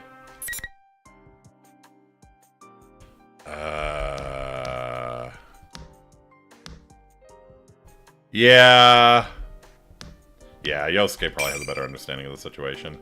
I stare directly into Yosuke's eyes for a moment, hoping that he understands my intention here. Come on, Yosuke, back me up. Yeah. We're all tired, so let's just get the heck out of here. Yeah. you don't want to trust Kanji to not be dense and have some emotional intelligence, right? Don't want to trust Kanji there. Smooth, Yosuke. Oh well. I sneak a glance towards Mitsuru-san and the others to see if they picked up on this, but none of them appear to have noticed. Maybe they're just pretending not to notice. Well, in any case, it means we've been let go for now. I sigh with relief before urging everyone into the exit TV. When I return to the real world, exhaustion from the events of the day catch up to me. I'm more tired than I'd expected. Then again, I had been fighting all this time. It can't be helped. Everyone else seems tired too, so we decide to go our separate ways for the day. Still, everyone is safe, Labrys included. It'll still be a while before this case is completely closed, but I think we can assume that the disturbance has been settled for now. I worry about the mastermind that had taken control of Labrys, but I need to rest for now. When I get back home, Nanako greets me with a bright smile. The moment I see that, all the exhaustion of the day hits me, along with a profound sense of relief. I can't keep myself from staggering and sysconning. Nanako and my uncle were worried a bit by that, but that doesn't bother me at all. There was something I wanted to do in my room, but I hadn't even been there for an hour when my awareness melts into darkness. Oh. Who were you thinking about while you were doing something in your room? Welcome home, big bro. Yeah.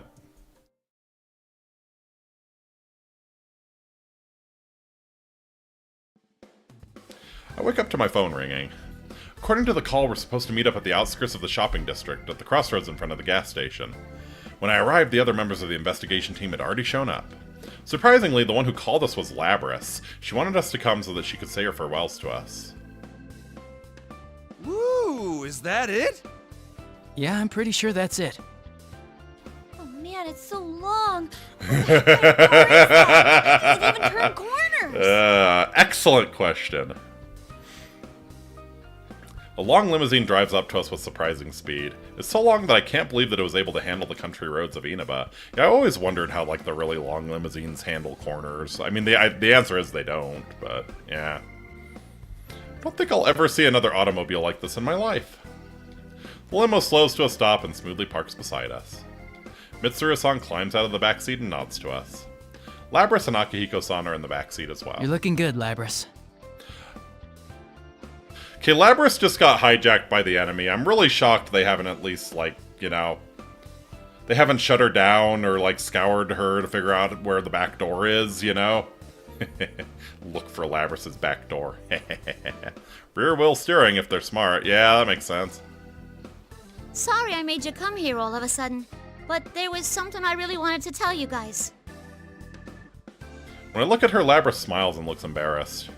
She takes a moment to look around at all of us, then continues. I decided to work with Mitsuru-san. I want to catch the darn culprit. Not only that, but, you know how you guys had my back during this whole mess? Yeah. This time, I want to get yours. Aww. You go and do that. Can't help but smile at the conviction and trust in her words. Labrys has faced her weakness and accepted it, and she's about to begin walking towards the goal she found on her own. That's why I don't see any reason to stop her. It'll be sad to see her go, but this decision is one Labrys made for herself. I mean, I have to imagine when this is all over, she's going to want to come back to Inaba and try and be the Yasugami High Student Council president for real, you know? This definitely ain't the last you've Maybe seen next of me. year. When I come back, we'll hang out some, okay? Awesome. I'll be waiting, and so will everyone else. Come back soon. To lose such a rare beauty again. It's so tragic. You want to go with her, Teddy? Please. That's what you're sad about? Hey, Kirijo, we have a weird shadow here. You study this shit, right? Please, vivisect him. Everyone has their own response to Labrys' news. One thing's for sure, we'll be waiting for her. There's no lie behind that sentiment. After all, she is our quote-unquote friend. Mitsuru-san tells Labrys that it's time, and they get back into the limo. Labrys looks me right in the eye. She seems as if she might cry at any second, but is resolved not to. She smiles. As you waves goodbye to Labrys, you catch a glimpse of a familiar gas station attendant. No! You guys are the best. I'm glad it was you who were there when I woke up. Mm-hmm. Well?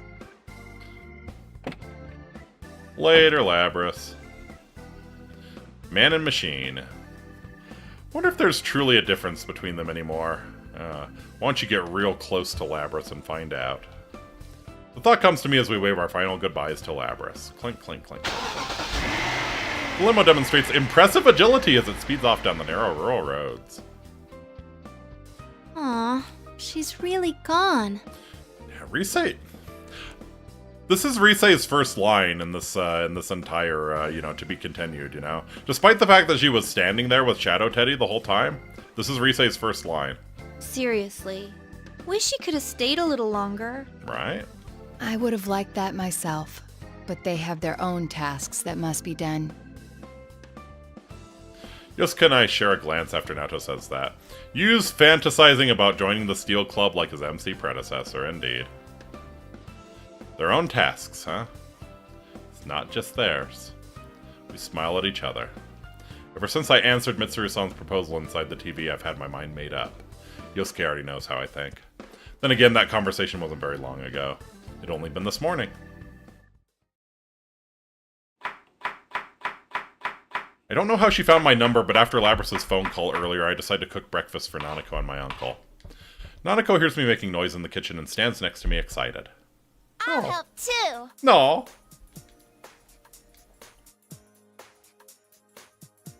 Something about the perspective on this picture is way off. I can't quite figure out what it is. Something is very off here, though. Right? It's not just Nanako's dead, soulless eyes. Yini's pretty good about this sort of thing. What is off here? Something is very off. If you're gonna use the knife, be careful, okay? Make sure you don't cut yourself. I'm always careful when I cook with you. Really leaning away from her. Yeah, I guess I could see that. Is you leaning towards our POV? Yeah, it could be. Nanako picks up a cucumber from the counter and begins slicing it diagonally. Ooh, fancy. Her skills are still clumsy and unsteady. But all I do is caution her about how to hold the knife, and then I watch her work without intervening. She doesn't have to become a master all at once. All it takes is constant progress, little by little. Same can be said for me or anybody.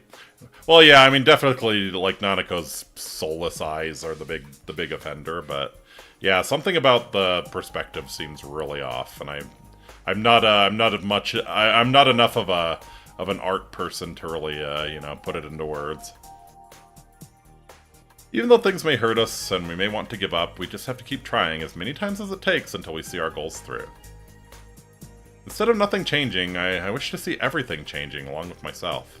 And to be fair, I'm also looking at the screen at an angle. You watching on the shitter or something? Oops, sorry, Nanako. Could you put the knife down for a second? Okay. Okay. Wait, where's the kitchen table? It implies this room is larger. Yeah. Didn't have to look at the screen to know who was calling. Hello? Is this Yosuke? Like you don't know.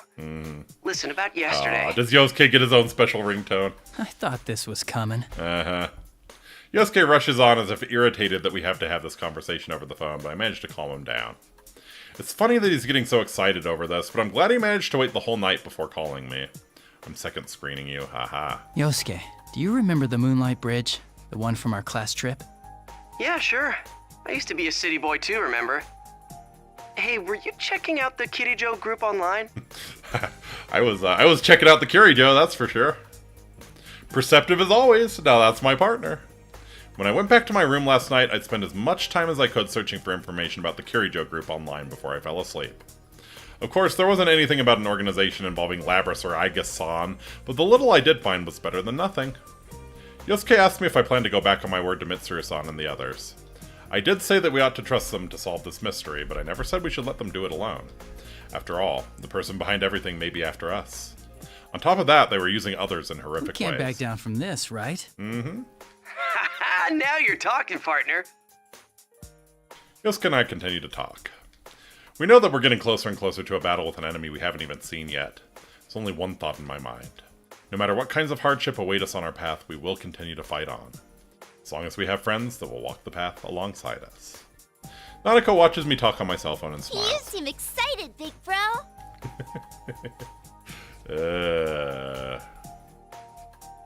Another Nanako line I'm definitely not going to use out of context. I smile back at her innocent face before making a confident declaration. Investigation team is back in action. Oh yeah. Aren't you only back at Inaba for Golden Week? Aha! You can now continue from the cliffhanger in Naoto, Mitsuru, Akihiko, and Aigus' stories. I see.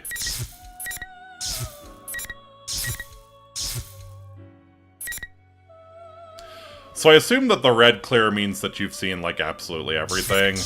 And the green clear means that you've gotten the intended ending. And there are probably some bad endings you've not seen yet. Well, I wonder if we have enough time to finish up Kirijo's, Yeah, I should have enough time to finish up Kirijo's story. Why are there two of her? I am a shadow. The true self. Bad ending with Chie going after the bowl, right? It's Miss President's shadow. Yeah, I assume there's probably a bad ending to be had for you as well. I'm taking the real one with me. I'll never let you catch me. Labrys' double gives me a glare of pure malice before carrying off the original and fleeing the scene. What? I almost chase after her without thinking, but I stop myself and reconsider. That second Labrys, who was that? This completely unexpected situation has me off guard. I can't decide how to proceed. What is she? You seem to know. First, tell me something. Why was she in so much pain? What's all this about Labrys and weapons? I'm sorry, but that's classified. It's not for civilian ears. Then I won't tell you anything about her. If you want to know what I know, you have to tell me what you know first. Dang, alright. Rise doesn't give a shit about networking with Kirijo now. Good girl. That may have sounded too much like I don't care if she's in pain. It would be unreasonable to demand that she tells me everything she knows without offering something in return. You've already seen Labrys' true form, so I give a small sigh. Well, I suppose you're involved now. All right, her official name is 5th Generation Anti-Shadow Suppression Weapon, codenamed Labrys. She is an android weapon created by the Kirijo group years ago. In order to use persona abilities, she was given a heart. Looks like there's about an hour left of life. Okay, that's about how much I was expecting. She's a machine. Kujikawa's shocked expression conveys her thoughts as perfectly as if she'd spoken aloud. We couldn't let her run free. Just look at the trouble she's caused. We came to retrieve her and minimize any damages. I hold back no details in telling her of the cruel experiments she must have underwent during her development. Kujikawa takes it all in and quietly sighs. So when she said she didn't want to remember, that's what that was about. Mm-hmm. Hey, why didn't you listen to what she was trying to say? She said that she didn't want to remember, but you kept pushing your demands on her and making her feel bad. I wasn't expecting it to be Rise calling Mitsuru on her bullshit. Like, someone's got to do it eventually, but yeah, Rise, surprise. That's... I paused, considering her accusation. She may be right. Indeed, I was so desperate to put an end to this case that I didn't listen to what Labrys had to say. You gave her a heart because you needed her to have one, and then kept treating her like that. No wonder she's in pain. Yeah, seriously. Tears stream from the girl's eyes. As angry as she is, she's crying for Labrys. Even after seeing her true mechanical form and learning that she's a weapon, Kujikawa has nothing but compassion for Labrys. Why are you siding with Labrys so much? Because she has a heart! I heard her voice a few times. Mm-hmm. It sounded like it was from her past. She said she was forced to fight when she didn't want to, that she was hurt and afraid.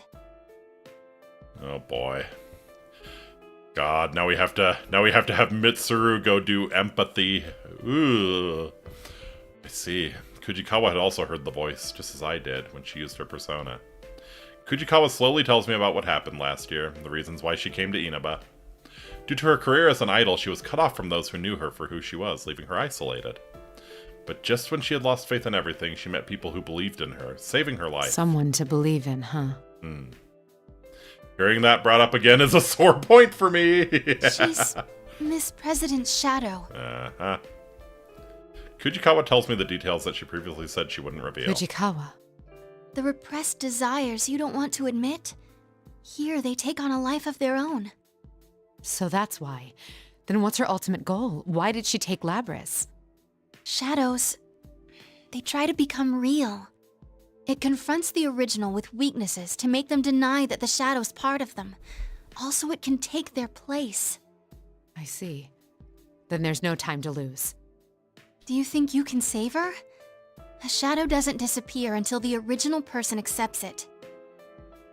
That's why I must believe in her and support her. Oh boy, yep. Look, Kirijo is wonderful. Mitsuru is wife, but even I have to admit this is probably not a strong point for her.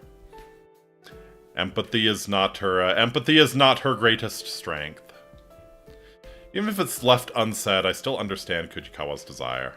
I share it. Kujikawa, let me amend my earlier statement. I didn't come here just to minimize the damage. I came to save everyone. Will you trust me on that?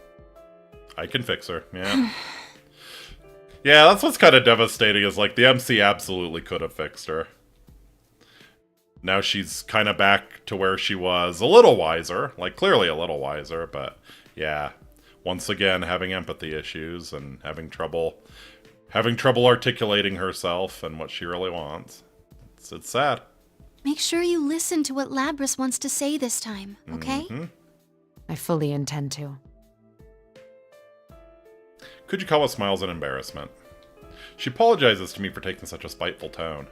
I can tell she's being honest and sincere. Kujikawa promises to cooperate as much as possible for Labrys' sake. I decide to have her contact her friends and pass on a simple explanation of the situation. She agrees and adds that she'll try to contact Akihiko and Aigis as well. She seems to have already grasped how our safeguards against detection by personas work. Speaking with you made me understand something important. Thank you for that. Oh. Empathy is one thing, but did she take the lesson of what Makoto taught her? Properly eating fast food? I mean, she's still got a body like that several years on, so I think she's handling fast food okay. It must be that smile of yours that catches your audience's heartstrings.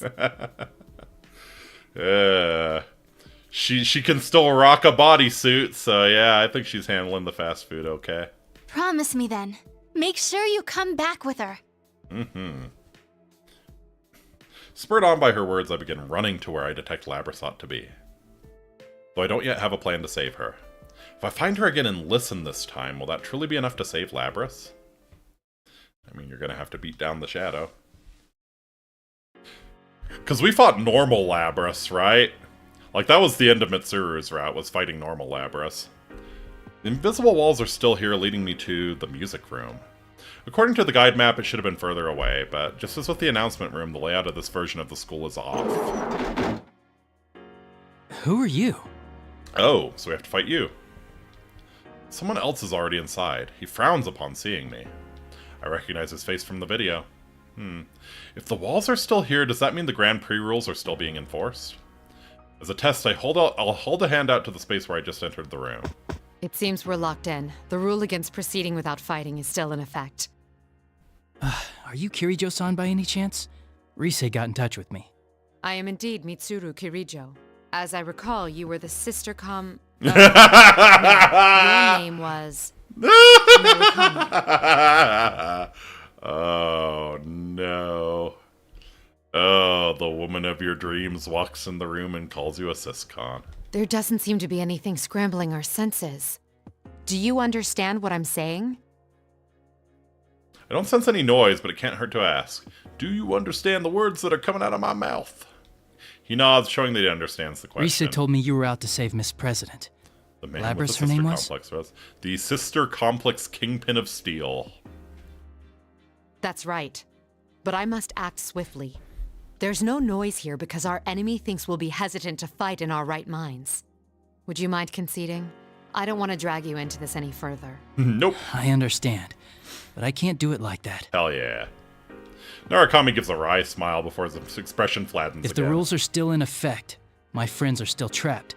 They still need someone to rescue them. I fought battles I didn't want and taken on a lot of responsibilities, which includes saving Labrys, of course. It's not that I don't believe you, but I don't think it's right to simply hand the burden over to someone I just met. There's a Mitsuru figure with her outfit from this game. It's $400 on eBay. Yeah, I believe it. I see. Sorry, this must be frustrating to you. Yeah, feel free to take out those frustrations, Mommy. No, don't misunderstand me. I have no objections. I admire your willingness. With the final battle awaiting ahead, perhaps it's best that the stronger of us two should be the one to proceed. The atmosphere in the area changes. Narukami senses it as well and readies his weapon. It's strange, but he reminds me of someone. Although his fighting stance, physique, and features are completely different. He still reminds me of the one who saved us and the entire world. I like the look in your eyes. I will test your resolve with my sword. Alright, let's see if I can remember how to do Mitsuru.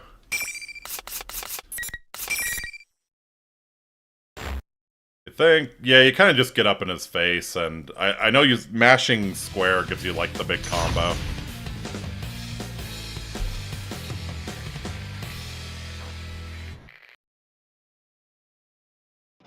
Final! Fight!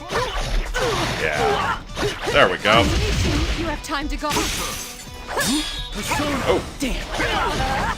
You have time to go. Counter, there we go. Come on, come on, come on. That's right. Okay, it's kind of a downward. You have time to go. I'm coming for you. No. You have time to go.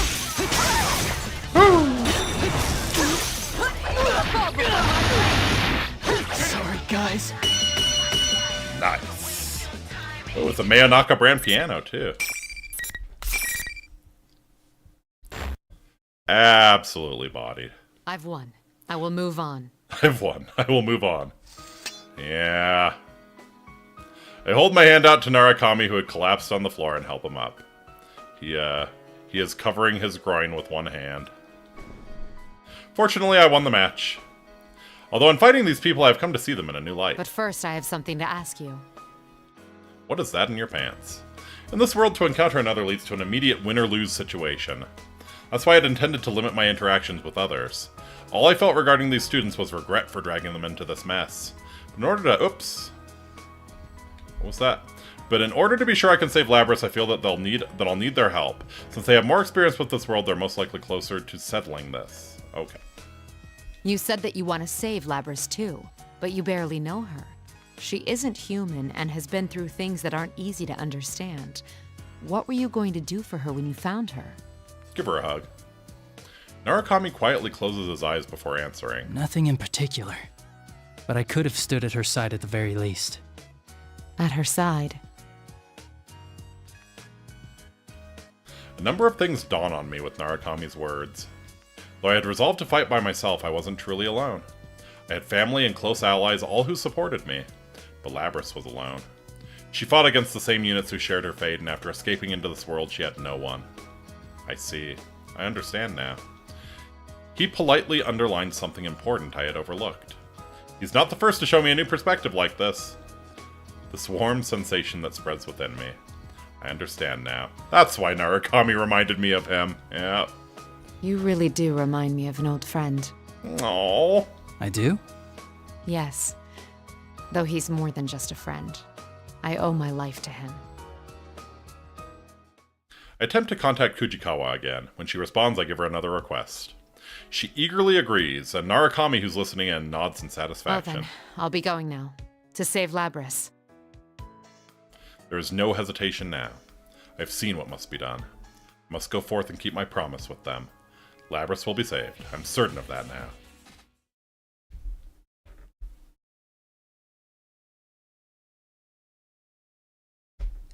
In order to pursue the escaped shadow, I stop briefly and attempt to locate it with my persona. It's on the move, but it's headed to the... Ah! Kujikawa, can you hear me? The shadow is headed to the announcement room again. I've already picked up on her and got out. Also, I've managed to reach your friends. I was just talking to someone named Aegis. Wonderful. Kujikawa says she's never tried to connect to multiple people at once, but with a little practice, she's picked up on the knack. Her persona support skills are advanced indeed. In contrast to my own inability to contact my friends against this noise without linking my persona to the communicator, she easily located Akihiko and Aegis. Really, she's quite talented. She really is the best navigator. Aegis, can you hear me? I need you to keep Kujikawa safe. Well, at least the strongest navigator. Understood. Oh, what? Aegis doesn't have to fight Rise? The shadow's presence is nearby. I retrace my steps to the announcement room and throw open the door. I'm ready to end this. My, you've come. Sorry, but you're too late. You really helped me out, though. You were pretty hard on this girl, weren't you? Aww. The expression drains from Labrys' face as she mutters to herself with self-reproach.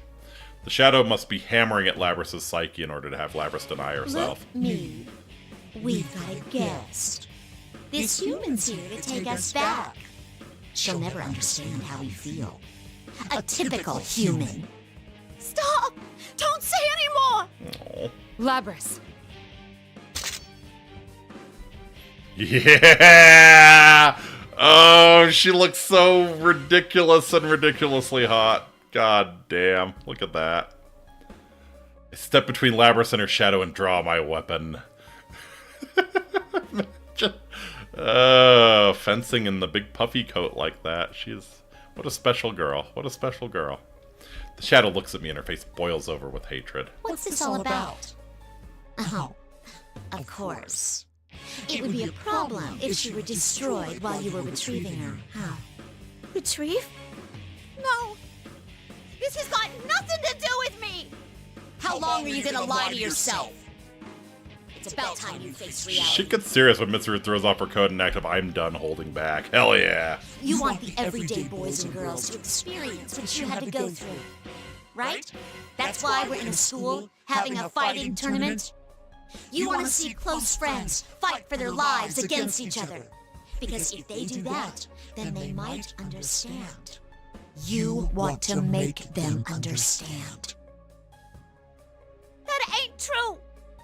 But it didn't work. Kirijo marched in here and spoiled your fun. It's alright though. You don't have to worry about that anymore. I'll take care of everything from here. I'll destroy anyone who doesn't understand you and comes to get in your way. Just like you once did. Rude. No! That ain't what I want! You're... The shadow smirk widens at Labrys' protest. You're not me! There we go. Labrys' rejection seemed to have crossed some line. I can sense the shadow's power rising dramatically in response to her words. That's right! I'm myself! I'm free! Even if I'm a misunderstood machine. I'll escape from all this!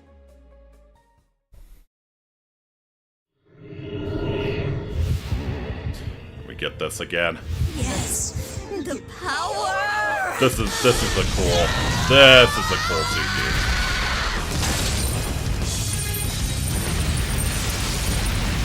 Fuck yeah.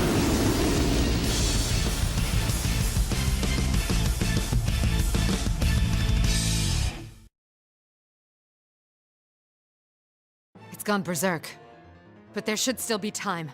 I'll make you settle down. I support Labrys, who's slumped over, and make my intentions plain. What's with you, you hypocrite? The way you've been acting pisses me off! How can you be so kind to her? No matter what you do, it won't erase your sins! She can try, though. Fine. Since you're a Kirijo, why not tell you exactly what your family did to me? What they made me do! Shadow thrusts her weapons towards me as if sentencing me to a judgment. Remember those spectating students? What did you think those human-shaped silhouettes were? For a moment, her unexpected shift in topics catches me off guard. Oh god, is that the psyches of all of the bots she killed? Those were shadows, too. Shadows of the prototypes. God damn it. When they were destroyed, their information was transferred to the victor. What's left of their hearts remains deep inside Labrys. That's right. They all had a soul. But because they never fully developed, their shadows helped her play school after they separated from her. God damn it. Do you see? Those spectators you saw everywhere were her sisters she had to kill at the Kirijo group's orders. God damn it. I am at a loss for words. I can only stand there speechless. I haven't forgotten. I'll never let their memories or their pain go. I won't forgive anyone who tries to take my freedom! Fucking Christ. Her anger is justified. It's natural for her to hold a grudge after what we did to them. I acknowledge your anger and grief. Setting things right here is my way of atoning. This fight will release you from your curse once and for all. And this was the group, not her and not her dad, not Mitsuru, yeah, but it's really hard to draw that distinction, you know, especially if you don't know them.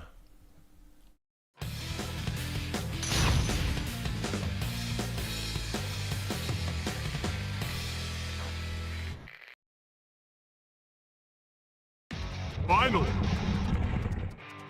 Fight! For you!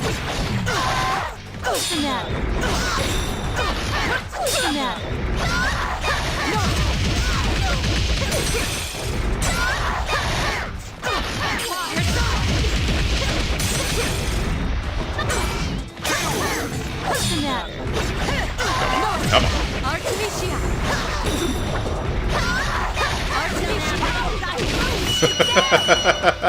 Sit down, kid! Mommy's here. God damn. After a fierce battle, that wasn't that fierce, the shadow finally falls silent and stops resisting entirely. I go to elevate Labrys and help bring her around.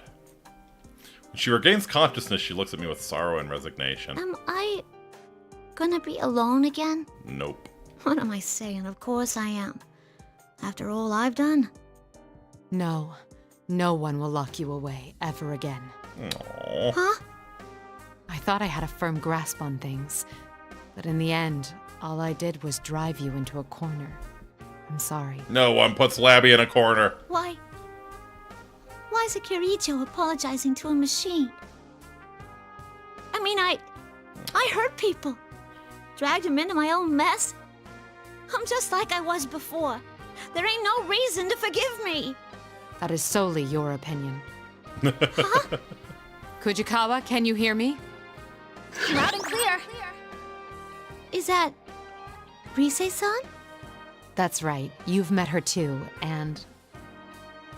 She has something to say to you. It seems Kujikawa accomplished what I asked of her earlier. Did she set up a Zoom meeting with everyone? I wanted her to use her persona ability to connect the voices of her friends directly to Labrys. Some of them I've met, while some I don't know at all. In truth, some of them may find it hard to forgive Labrys for dragging them into this, even after learning of her circumstances. But I believe in them. To tell the truth, I only saw you for a second, so I ain't really sure what's going on. But it seemed like you went through a lot. Anyway, hope things start looking up. That's way too simple. Can't you think of anything better to say? You only saw her for a second. Give him a break, Kanji. Give him a break, Yosuke. Come on. Give your big stupid Kanji a break. Hey, it ain't simple at all. I know damn well how tough it is to see a shadow come out of yourself. Yeah, we've all been through the same thing, so we'd suck pretty bad if we didn't forgive you. You caused me a lot of trouble, but it was still kind of fun. Kinda. Wow, these freaks. They know how to accept someone for who they are regardless of looks. That's why even though Labrys is a machine, they will surely welcome her. I'm confident of it. And indeed, they respond to Labrys with more warmth than I had thought. What you saw wasn't the whole picture, right? That's just how our hearts are. I concur. None of us can cast stones after you've gone through the hardship of facing your shadow. That aside, I'm just glad you're okay. I was worried about you. I left you alone knowing you couldn't use a persona. Labrys, when you come back, we should talk. Senpai's right, and not just us. Yes. Report to my room. We can talk, Labrys. Sister? Ah, there Can she you hear is. me? I too would like to talk with you. There's something I'd like to tell you. You may know it already, but still. The voices chiming in are gentle, kind, and warm. Can't help but be touched as well. My words alone could not have accomplished this. Guys, why? You are a machine, unlike us. That is undeniably true. There will be days to come when you are tormented by solitude and caged by your own weakness. But one thing will be very different. Starting today, you are not alone. Aww. Whether she's machine or human has no bearing on her suffering. To be crushed under the weight of despair with seemingly no end to the pain, feeling that one cannot go on any longer. I'm no stranger to those feelings myself. It was always someone else, like my family or teammates, who saved me. But when you're alone, it's difficult to see a way out. You can't find it unless someone else shows you. That's when you learn the extraordinary power derived from one's relationship. Companionship is the greatest guide. In my mission is here, magic. I've come to be reminded of that. Mm-hmm. We hope to become that guide for you as well. If you're not alone, you can stand to face the most painful of truths. Face the truth. Labrys' gaze turns towards her own shadow. There's no more fear in her eyes. She understands now. I see. I get it now. I watch over her as she stands up. No words pass between us, but I'm here for her, and that may be enough.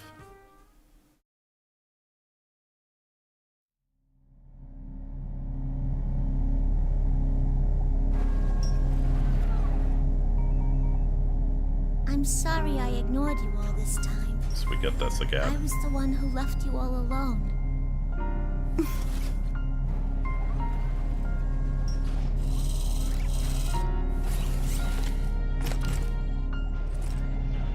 No. You are me, after all.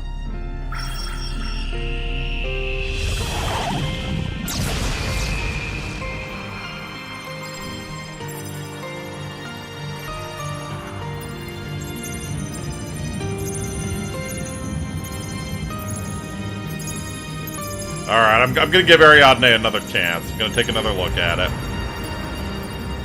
Yeah, definitely like a female Orpheus vibe going on.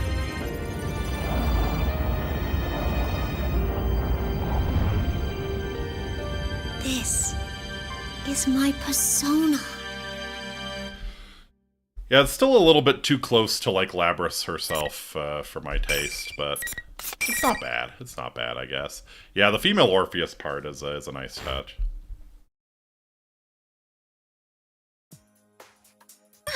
Labrys and Kirijo-san!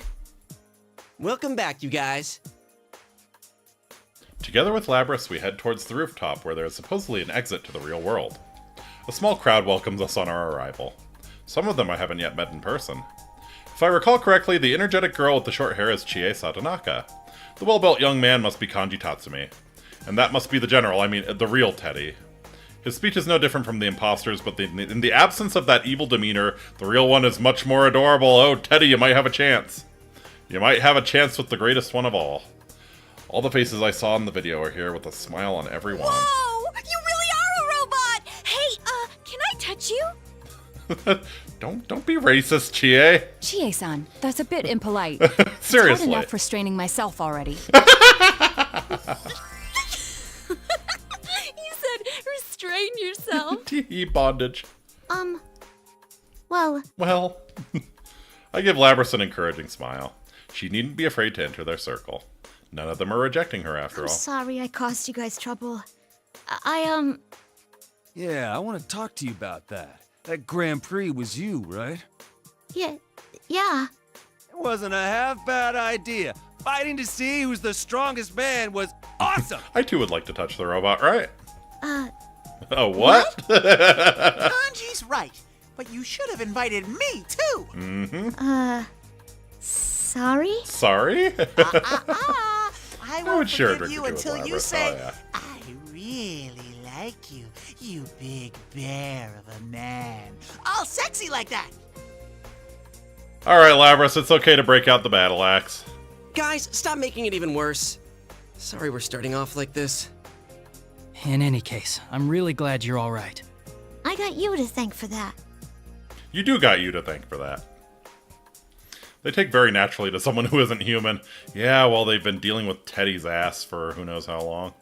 If only my hand was big enough so I can grab Ted by the head, right? Well, that's what a garrote is for. Great job, Mitsuru. But man, talk about a rowdy bunch of students. Seriously. Still, they are kind.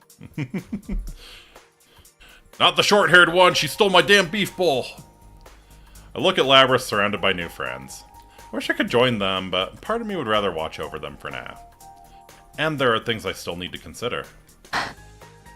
Is something the matter? I'm not good at relying on others. You are sure not. My responsibilities are so heavy that I don't even think of trusting others with them. I've been told it before, but it never gets easy. Why not think of things more simply? When something cannot be accomplished alone, there is no other choice but to trust in others to help. True. Good or bad, it is inevitable. Then why not accept it and move forward? You aren't alone either, after all. Aww. I can't keep myself from smiling at the truism I never would have come up with. You're right. It's not difficult at all when put that way. It's just as I was saying about companionship being a guide. Oh, so Mitsuru learns a little something too. Well, gets reminded of a little something. This is basically what her social link was about. Indeed, I'm thankful for my companions. They say the things I cannot and take me outside myself with new perspectives. I'm sure that the same principle will save Labrys from straying from her path. Although, I think again about the case. Now that Labrys is safe, there's another issue. The mastermind was not Labrys, but her shadow. However, her shadow emerged and began to act only after she entered the TV world. It's hard to reconcile that with Labrys taking the initiative to escape. Yep. Come to think of us, there's something that can't be explained if we assume Labrys was behind everything. Was Labrys? Truly the mastermind here. Huh? What are you getting at? Why did Labrys choose them? Where did Labrys learn of them? It's the students of Yasogami High that trouble me. I can't see why Labrys would have selected them. I thought they might have sensed the changes Labrys caused in this world on their own, but no. The video that brought them here called them by name. Not to mention that the shadow took the appearance of General Teddy from the start. Neither would be possible unless she had identified them beforehand. Even we didn't know about them or about this world inside the TV. How did Labrys discover all this? Yeah, I can't explain it either. I still have my doubts regarding the hijackers' mental state. Their memories were so muddled that they couldn't even explain themselves. Do Labrys' abilities extend that far? The more I think about it, the more questions arise. There must be some larger plan at work here after all. Well, the fastest way to find out is to just ask her. Hey, Labrys! Akihiko. Hey, no, Akihiko's got it right. Akihiko's loud voice catches not only Labrys' attention, but the high schoolers as well.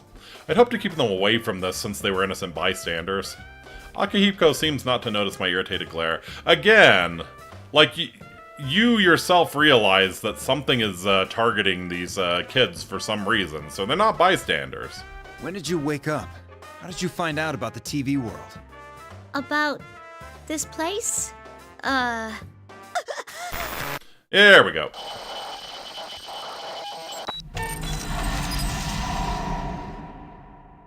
Labrys abruptly stops moving just before starting to convulse and taking a leap backwards. It happens so suddenly that even the students standing some distance away raise their voices in alarm. Labrys! Get back! As soon as Akihiko cries out, Igus runs towards the students to protect them. I keep a careful eye on Labrys, whose face has gone blank, and put some distance between us. My fears have been realized. Labrys reaches for the axe on her back and swings it without hesitation. Is she malfunctioning? No! Someone's hijacked her! What? If we're all here, the shadow is defeated, and someone is still hijacking her, then... I know you're there. Who are you? Show yourself. I expected a response, but the source of my answer came as a shock. Show myself? How cold. You treat me as if I were a stranger. Uh-oh. Really? So it's Shadow Mitsuru. That voice! A pool of darkness emerges from one of the nearby shadows, forming... No way! Kirijo-san's shadow? Okay. Interesting.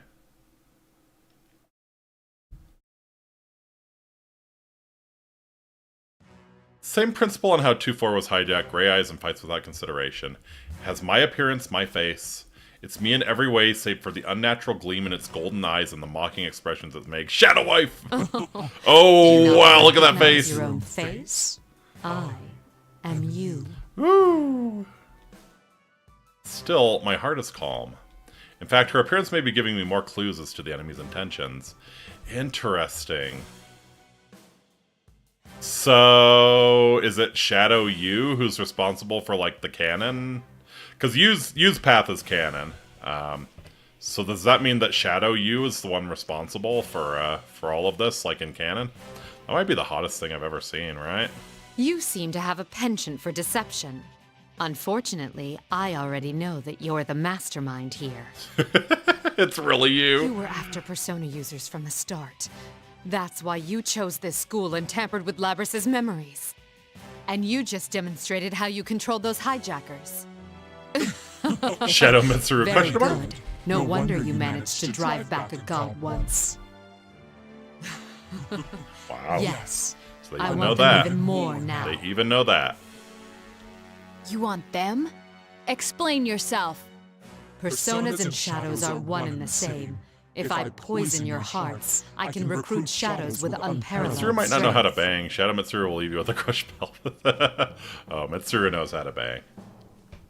Wait, what? You mean turn our personas back to shadows? The heart is frail. Its weaknesses are never fully vanquished. Given the opportunity, it can betray you and return to darkness. This one's desire to make people suffer was perfectly suited for such a plan.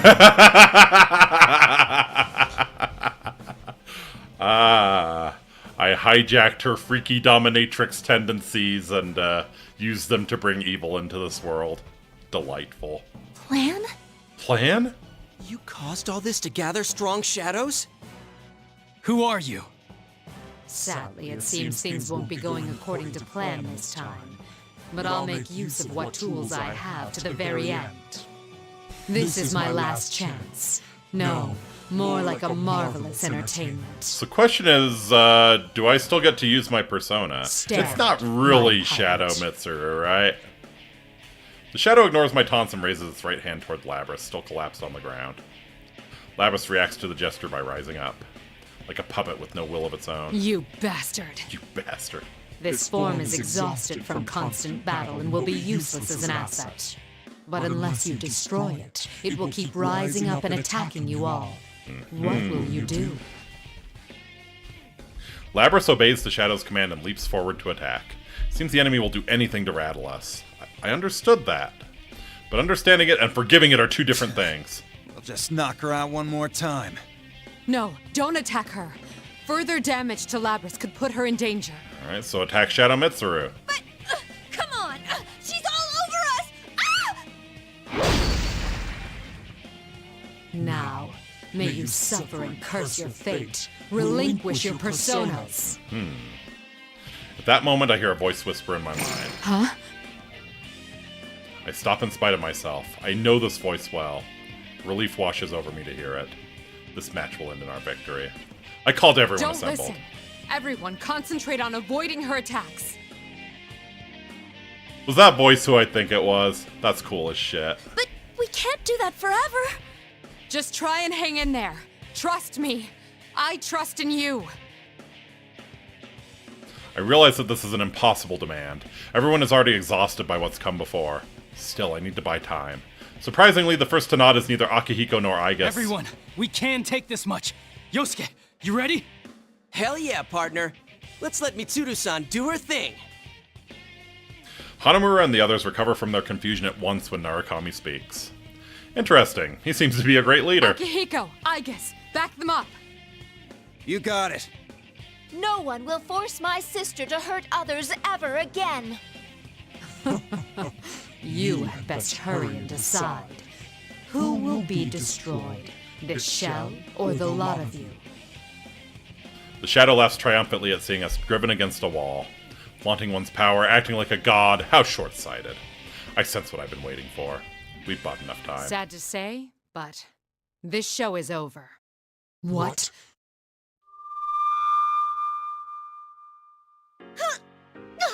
Nice! Labrys comes to a halt and is released from the Shadow's control. Legit! Yeah, that's right. Kirijo just, dispelled the illusion right away and did emotional damage to Labrys. Didn't attack her at all, yet she's unable to so much as break her fall. A chill goes down my spine, imagining what could have happened if we'd fought her at our full strength. Looks like you made it in the nick of time. Hey, let's go! Are you all okay? Oh my god, she's adorable! Look at that braid! Fuka-san. Fuka-san! Wow, she's adorable! Look at that! Oh, that braid works for you, girl. Nice! So you had a third assistant. Mm-hmm. That voice. It's not coming from in here. Whoever it is out there. How long has it been, Fuka? Seriously? She can use hers in Fuka-san has reality got too? it going on, seriously. Right before we entered the TV, I'd put in a phone call asking her to come right away, and she made it at the perfect moment. Yamagishi initially had a bit of difficulty just dealing with the world so alien to her, but she adjusted quickly enough. Though she's far away, I can sense that we're under her protection. It's just as you thought, Mitsuru-senpai. The enemy is only mimicking your Since we appearance. last played It's a P3, fake. that's a good question. It's been about, what, 9 months or so? Very impressive to get No, less from than such that. a long distance away. I think I finished the answer in, February. So these are the limits of a half-broken puppet. Well, no matter. This was only ever for my own enjoyment. You despicable monster! I didn't expect you to fight back this hard, but didn't you have fun? You were all taken in by an illusion. March 11th, This place, these traps, everything came from your own minds. You dread yourselves most of all.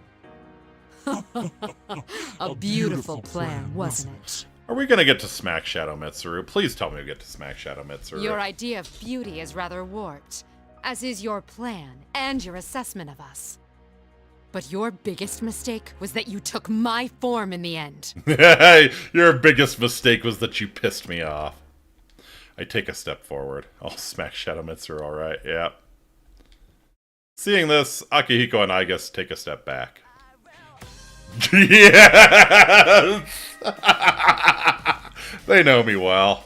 Execution time. They can see the signs of anger boiling within me. Are you angry? All right, I'll play along. The show must go on, right? Don't say another word while wearing that face. I'll teach you just who it is you've made an enemy of! Oh, baby. Oh, baby.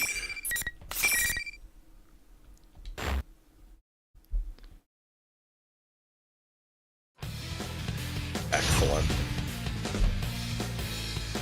Oh, so she has Artemisia as well. Alright. You're approaching me? Can't beat the shit out of you without getting closer. Finally. Oh, wow, look at her. Okay. Oh, yeah. Oh, yeah. This. Can't get close. No! You have time to go here. There we go. There we go.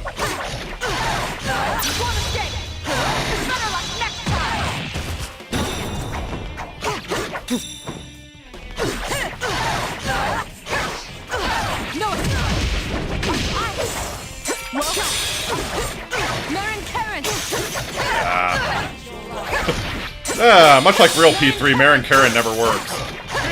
There we go. So I'm kind of curious what makes Shadow Mitsuru better than Mitsuru, like on the tier list. She just like faster, or like they have the same persona? Check. Check. This is fine with me. Yeah, the mate comes later. The mate comes later. Good enough for my purposes that I confirmed you have enough power to meet my expectations. The shadow lasts as if defeat didn't matter to it at all. This is only a temporary form. I doubted there'd be any meaning in changing my appearance, but sure enough, it made for a very enjoyable game. Oh, buddy. Oh, buddy. We'll see if you're talking that good shit when you're frozen booty butt naked in a gigantic block of ice. All that irritates me is having to feign cooperation with that foolish human until I obtain the one true vessel. The one true vessel? Foolish human? I will see you and another guys next time. Just wait until then. The real you will face the same consequences soon. Choose your last words carefully. Oh, she's so badass. This laugh echoes throughout the room as the shadow borrowing my form disappears into thin air. Yamagishi! The reading disappeared. It didn't move, it just vanished. What could this mean? Back to square one again. Another guys, huh? Don't even think about coming around here again! Yeah! What are we up against? Our enemy seems to be targeting Persona users. Seems that not even they know who the enemy is. Though I didn't expect they would. The enemy had extensive knowledge of Labrys, something even I didn't have. There's no denying it. Whoever did this is well versed in the Kirijo group's internal workings, yeah, like Chitao said. Gathering powerful shadows. Now we know the enemy's general aim, but what do they plan to do with them? None of that matters at the moment, I suppose. I signal to Akihiko. Akihiko catches it and turns towards the students. Don't worry about it. We'll handle things from here. Wait, but it kinda said it was still after us. Right? Of course. You should be aware that the enemy is out there. Akihiko only means that there is no need to abandon your lives to pursue it. We will do our best to ensure that no harm comes to you. That is, after all, our duty. But... Shadow Mitsuru is basically just regular Mitsuru, but hurts more. Oh, okay. So it's just more damage, but same moveset. Nice. I don't expect them to like my answer, but the reason I started the Shadow Operatives was to protect people from these things. The students, they're still young. Granting my permission would only mean them becoming more inexorably involved. We should be the ones to take responsibility. Guys, Let's leave this to them. You can... Are you serious? They're right that we need to go back for now. We're all at our limit. When Narukami signals to him, Hanamura's complaints fall suspiciously silent. I wonder what happens if you signal to Kanji. That hardly fooled anyone. Either they take me for an imbecile or they think it won't matter even if I do catch on. And they're right, yeah. I suppose I can live with it. If they are that determined, I can hardly dissuade them. We'll have to take care of everything before they can involve themselves, that's all. Teddy jumps around, his footsteps sounding highly unnatural to catch our attention. Alrighty, attention please! The trip doesn't end until we get out of the TV! Dude, we were in the middle of a conversation. What are you doing with this ancient TV? Hang on, where'd you even get this? It's a Teddy Vision! Teddy Vision! You can get out from here! They exchange banter as if the recent problems are already long past. We must fight so that they can continue to be so carefree.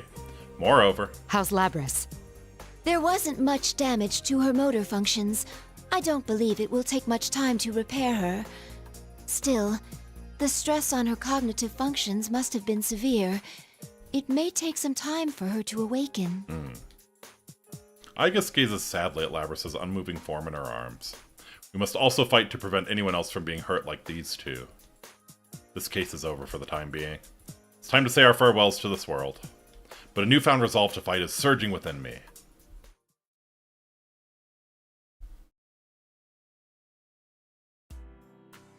Huh. That's a fancy hotel for Inaba. Even after we return to the real world, there is no rest for the weary. After action reports on the case, investigating leads on the culprit, there's a mountain of things to do. Here you go, Mitsuru-san. Ah, thank you. After issuing instructions, I'm ready to take a break when Igus serves me a cup of tea with perfect timing. The fresh scent of Darjeeling. Take a moment to savor the mellow aroma of musket. That's right, spring is nearly over. I feel like I can barely keep track of the seasons anymore. We will be leaving Inaba tomorrow. Keep that in mind when making preparations. Understood. We're rather limited here in this hotel room. Originally I had intended to return today, but we're all so tired that we had to stay the night. There's also Labrys' condition to consider. Still mulling it over, I hear a knock at the door. It's me, Fuka. Hey! Come in. I'm sorry I had to summon you on such short notice. Oh no, it's all right. I was on vacation too, after all. No. How is Labrys? She's still resting. There was a lot of stress on her, so we might have to carry her out. How much does Labrys weigh? I see. I see. Well, better get Akihiko on it. Yamagishi takes a nearby chair. There's weariness in her eyes. I looked into the records. Labrys was built on a self-contradicting foundation. Self-contradicting? Unlike with Igus, when Labrys was being developed, no one had the know-how to create a personality from scratch. So, it seems like they took an actual girl's personality and used it as a base. Aha. A living girl. So that's why her heart is unexpectedly advanced. Yamagishi nods. But if she had all of the original girl's memories, a contradiction would occur in her self-awareness. Normally they'd make adjustments to prevent that, but even then, they couldn't guarantee it would be completely safe. That's why Labrys was loaded with a self-deceiving function, in case a conflict arose in her self-awareness. Oh, so this is where her gaslighting abilities come from. She was deceiving herself? Then the function that interfered with our perception... I wonder if Makoto or Katone was in Arena. I can see them being able to tag team or being similar to you, Ken, and playstyle. Yeah! It was listed as meant for infiltration, but that was a technicality. Its true purpose was a safety mechanism. She was given a heart presupposing that it would cause conflicts with her self-awareness.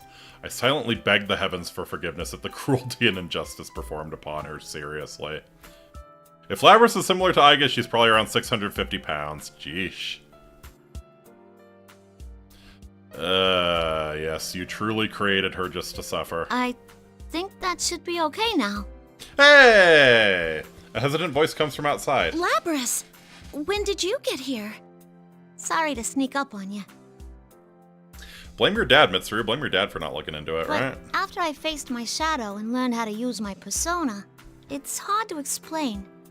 But it felt like my emotions settled down.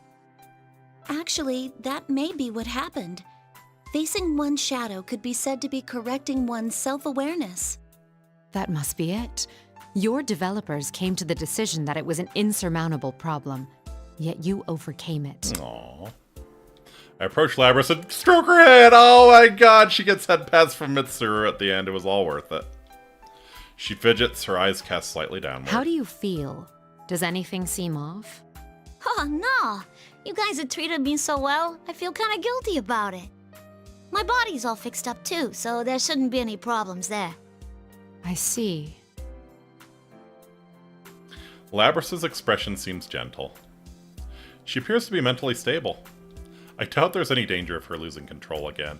But we still haven't, we haven't addressed the elephant in the room. Like, how did the person behind this take control of Labrys like that?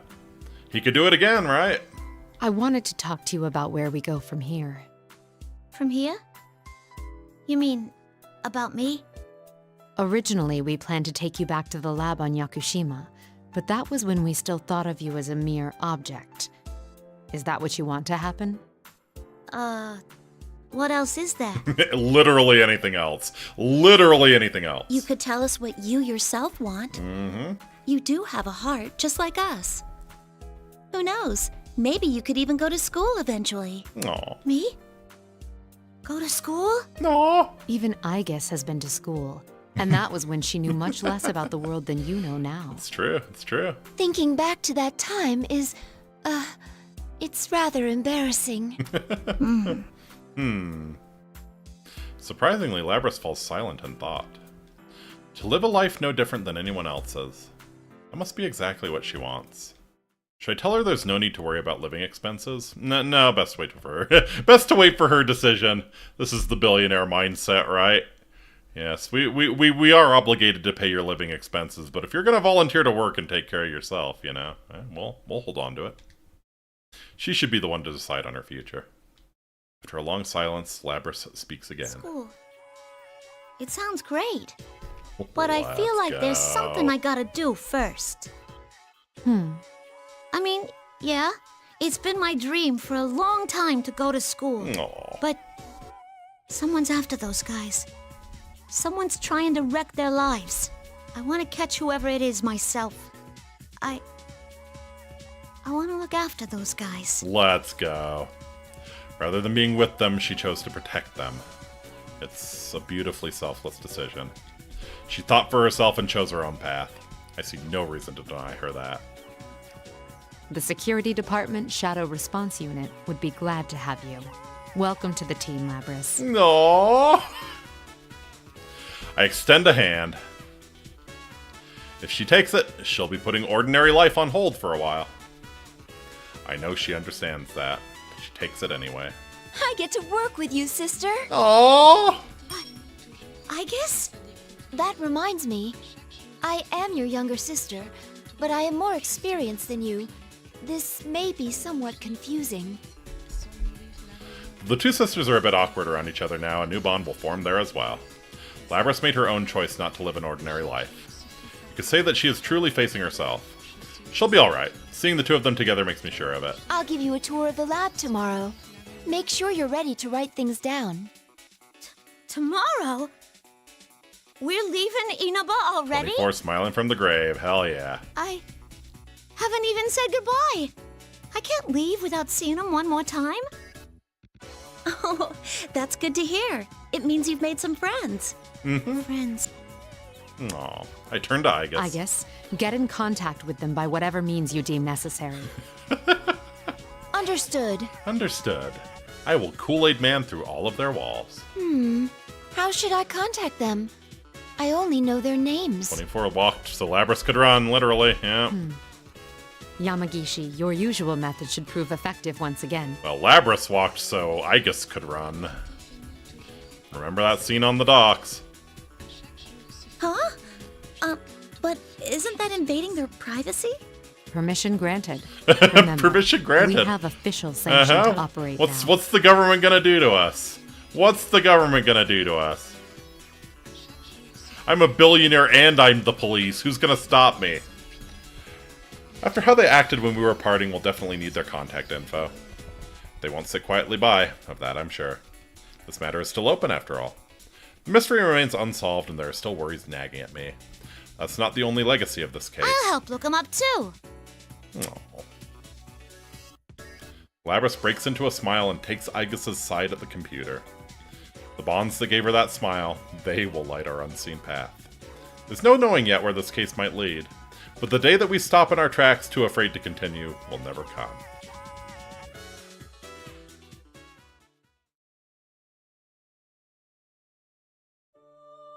Absolutely beautiful. Oh, and that unlocks Elizabeth. That unlocks Les. Super cool. Super, super cool.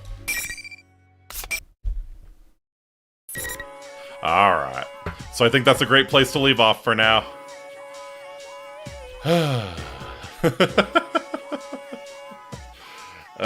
Well, this has been a stream. God damn. I knew the Labrys story was gonna be sad, but jeez. Right in the feels. Right in the fields. Yep. Gut punch you and then horny. Yep, correct. Correct. The natural progression. Anyways, so, assuming that Ian's still down for it, I think the plan is to continue with We Were Here Forever tomorrow. That'll probably be around around 4 p.m. Eastern. I'll let you know. I'll get it scheduled as soon as I know. But, yep, that is the plan, so I will be back tomorrow. Looking forward to seeing y'all. Thank y'all so much for being here with me. We laughed, we cried, we got hard, a little bit of everything, right? Yep. Yep. So, yeah. Hope y'all have a fantastic, fantastic rest of your evening. Yini's giving me the thumbs up, so sounds like we're probably on for 4 p.m. Eastern tomorrow. Look forward to seeing y'all then. And until next time, I'm Iki. I bid you Walate. Take very, very good care of yourselves. I'll see y'all again real soon. Bye!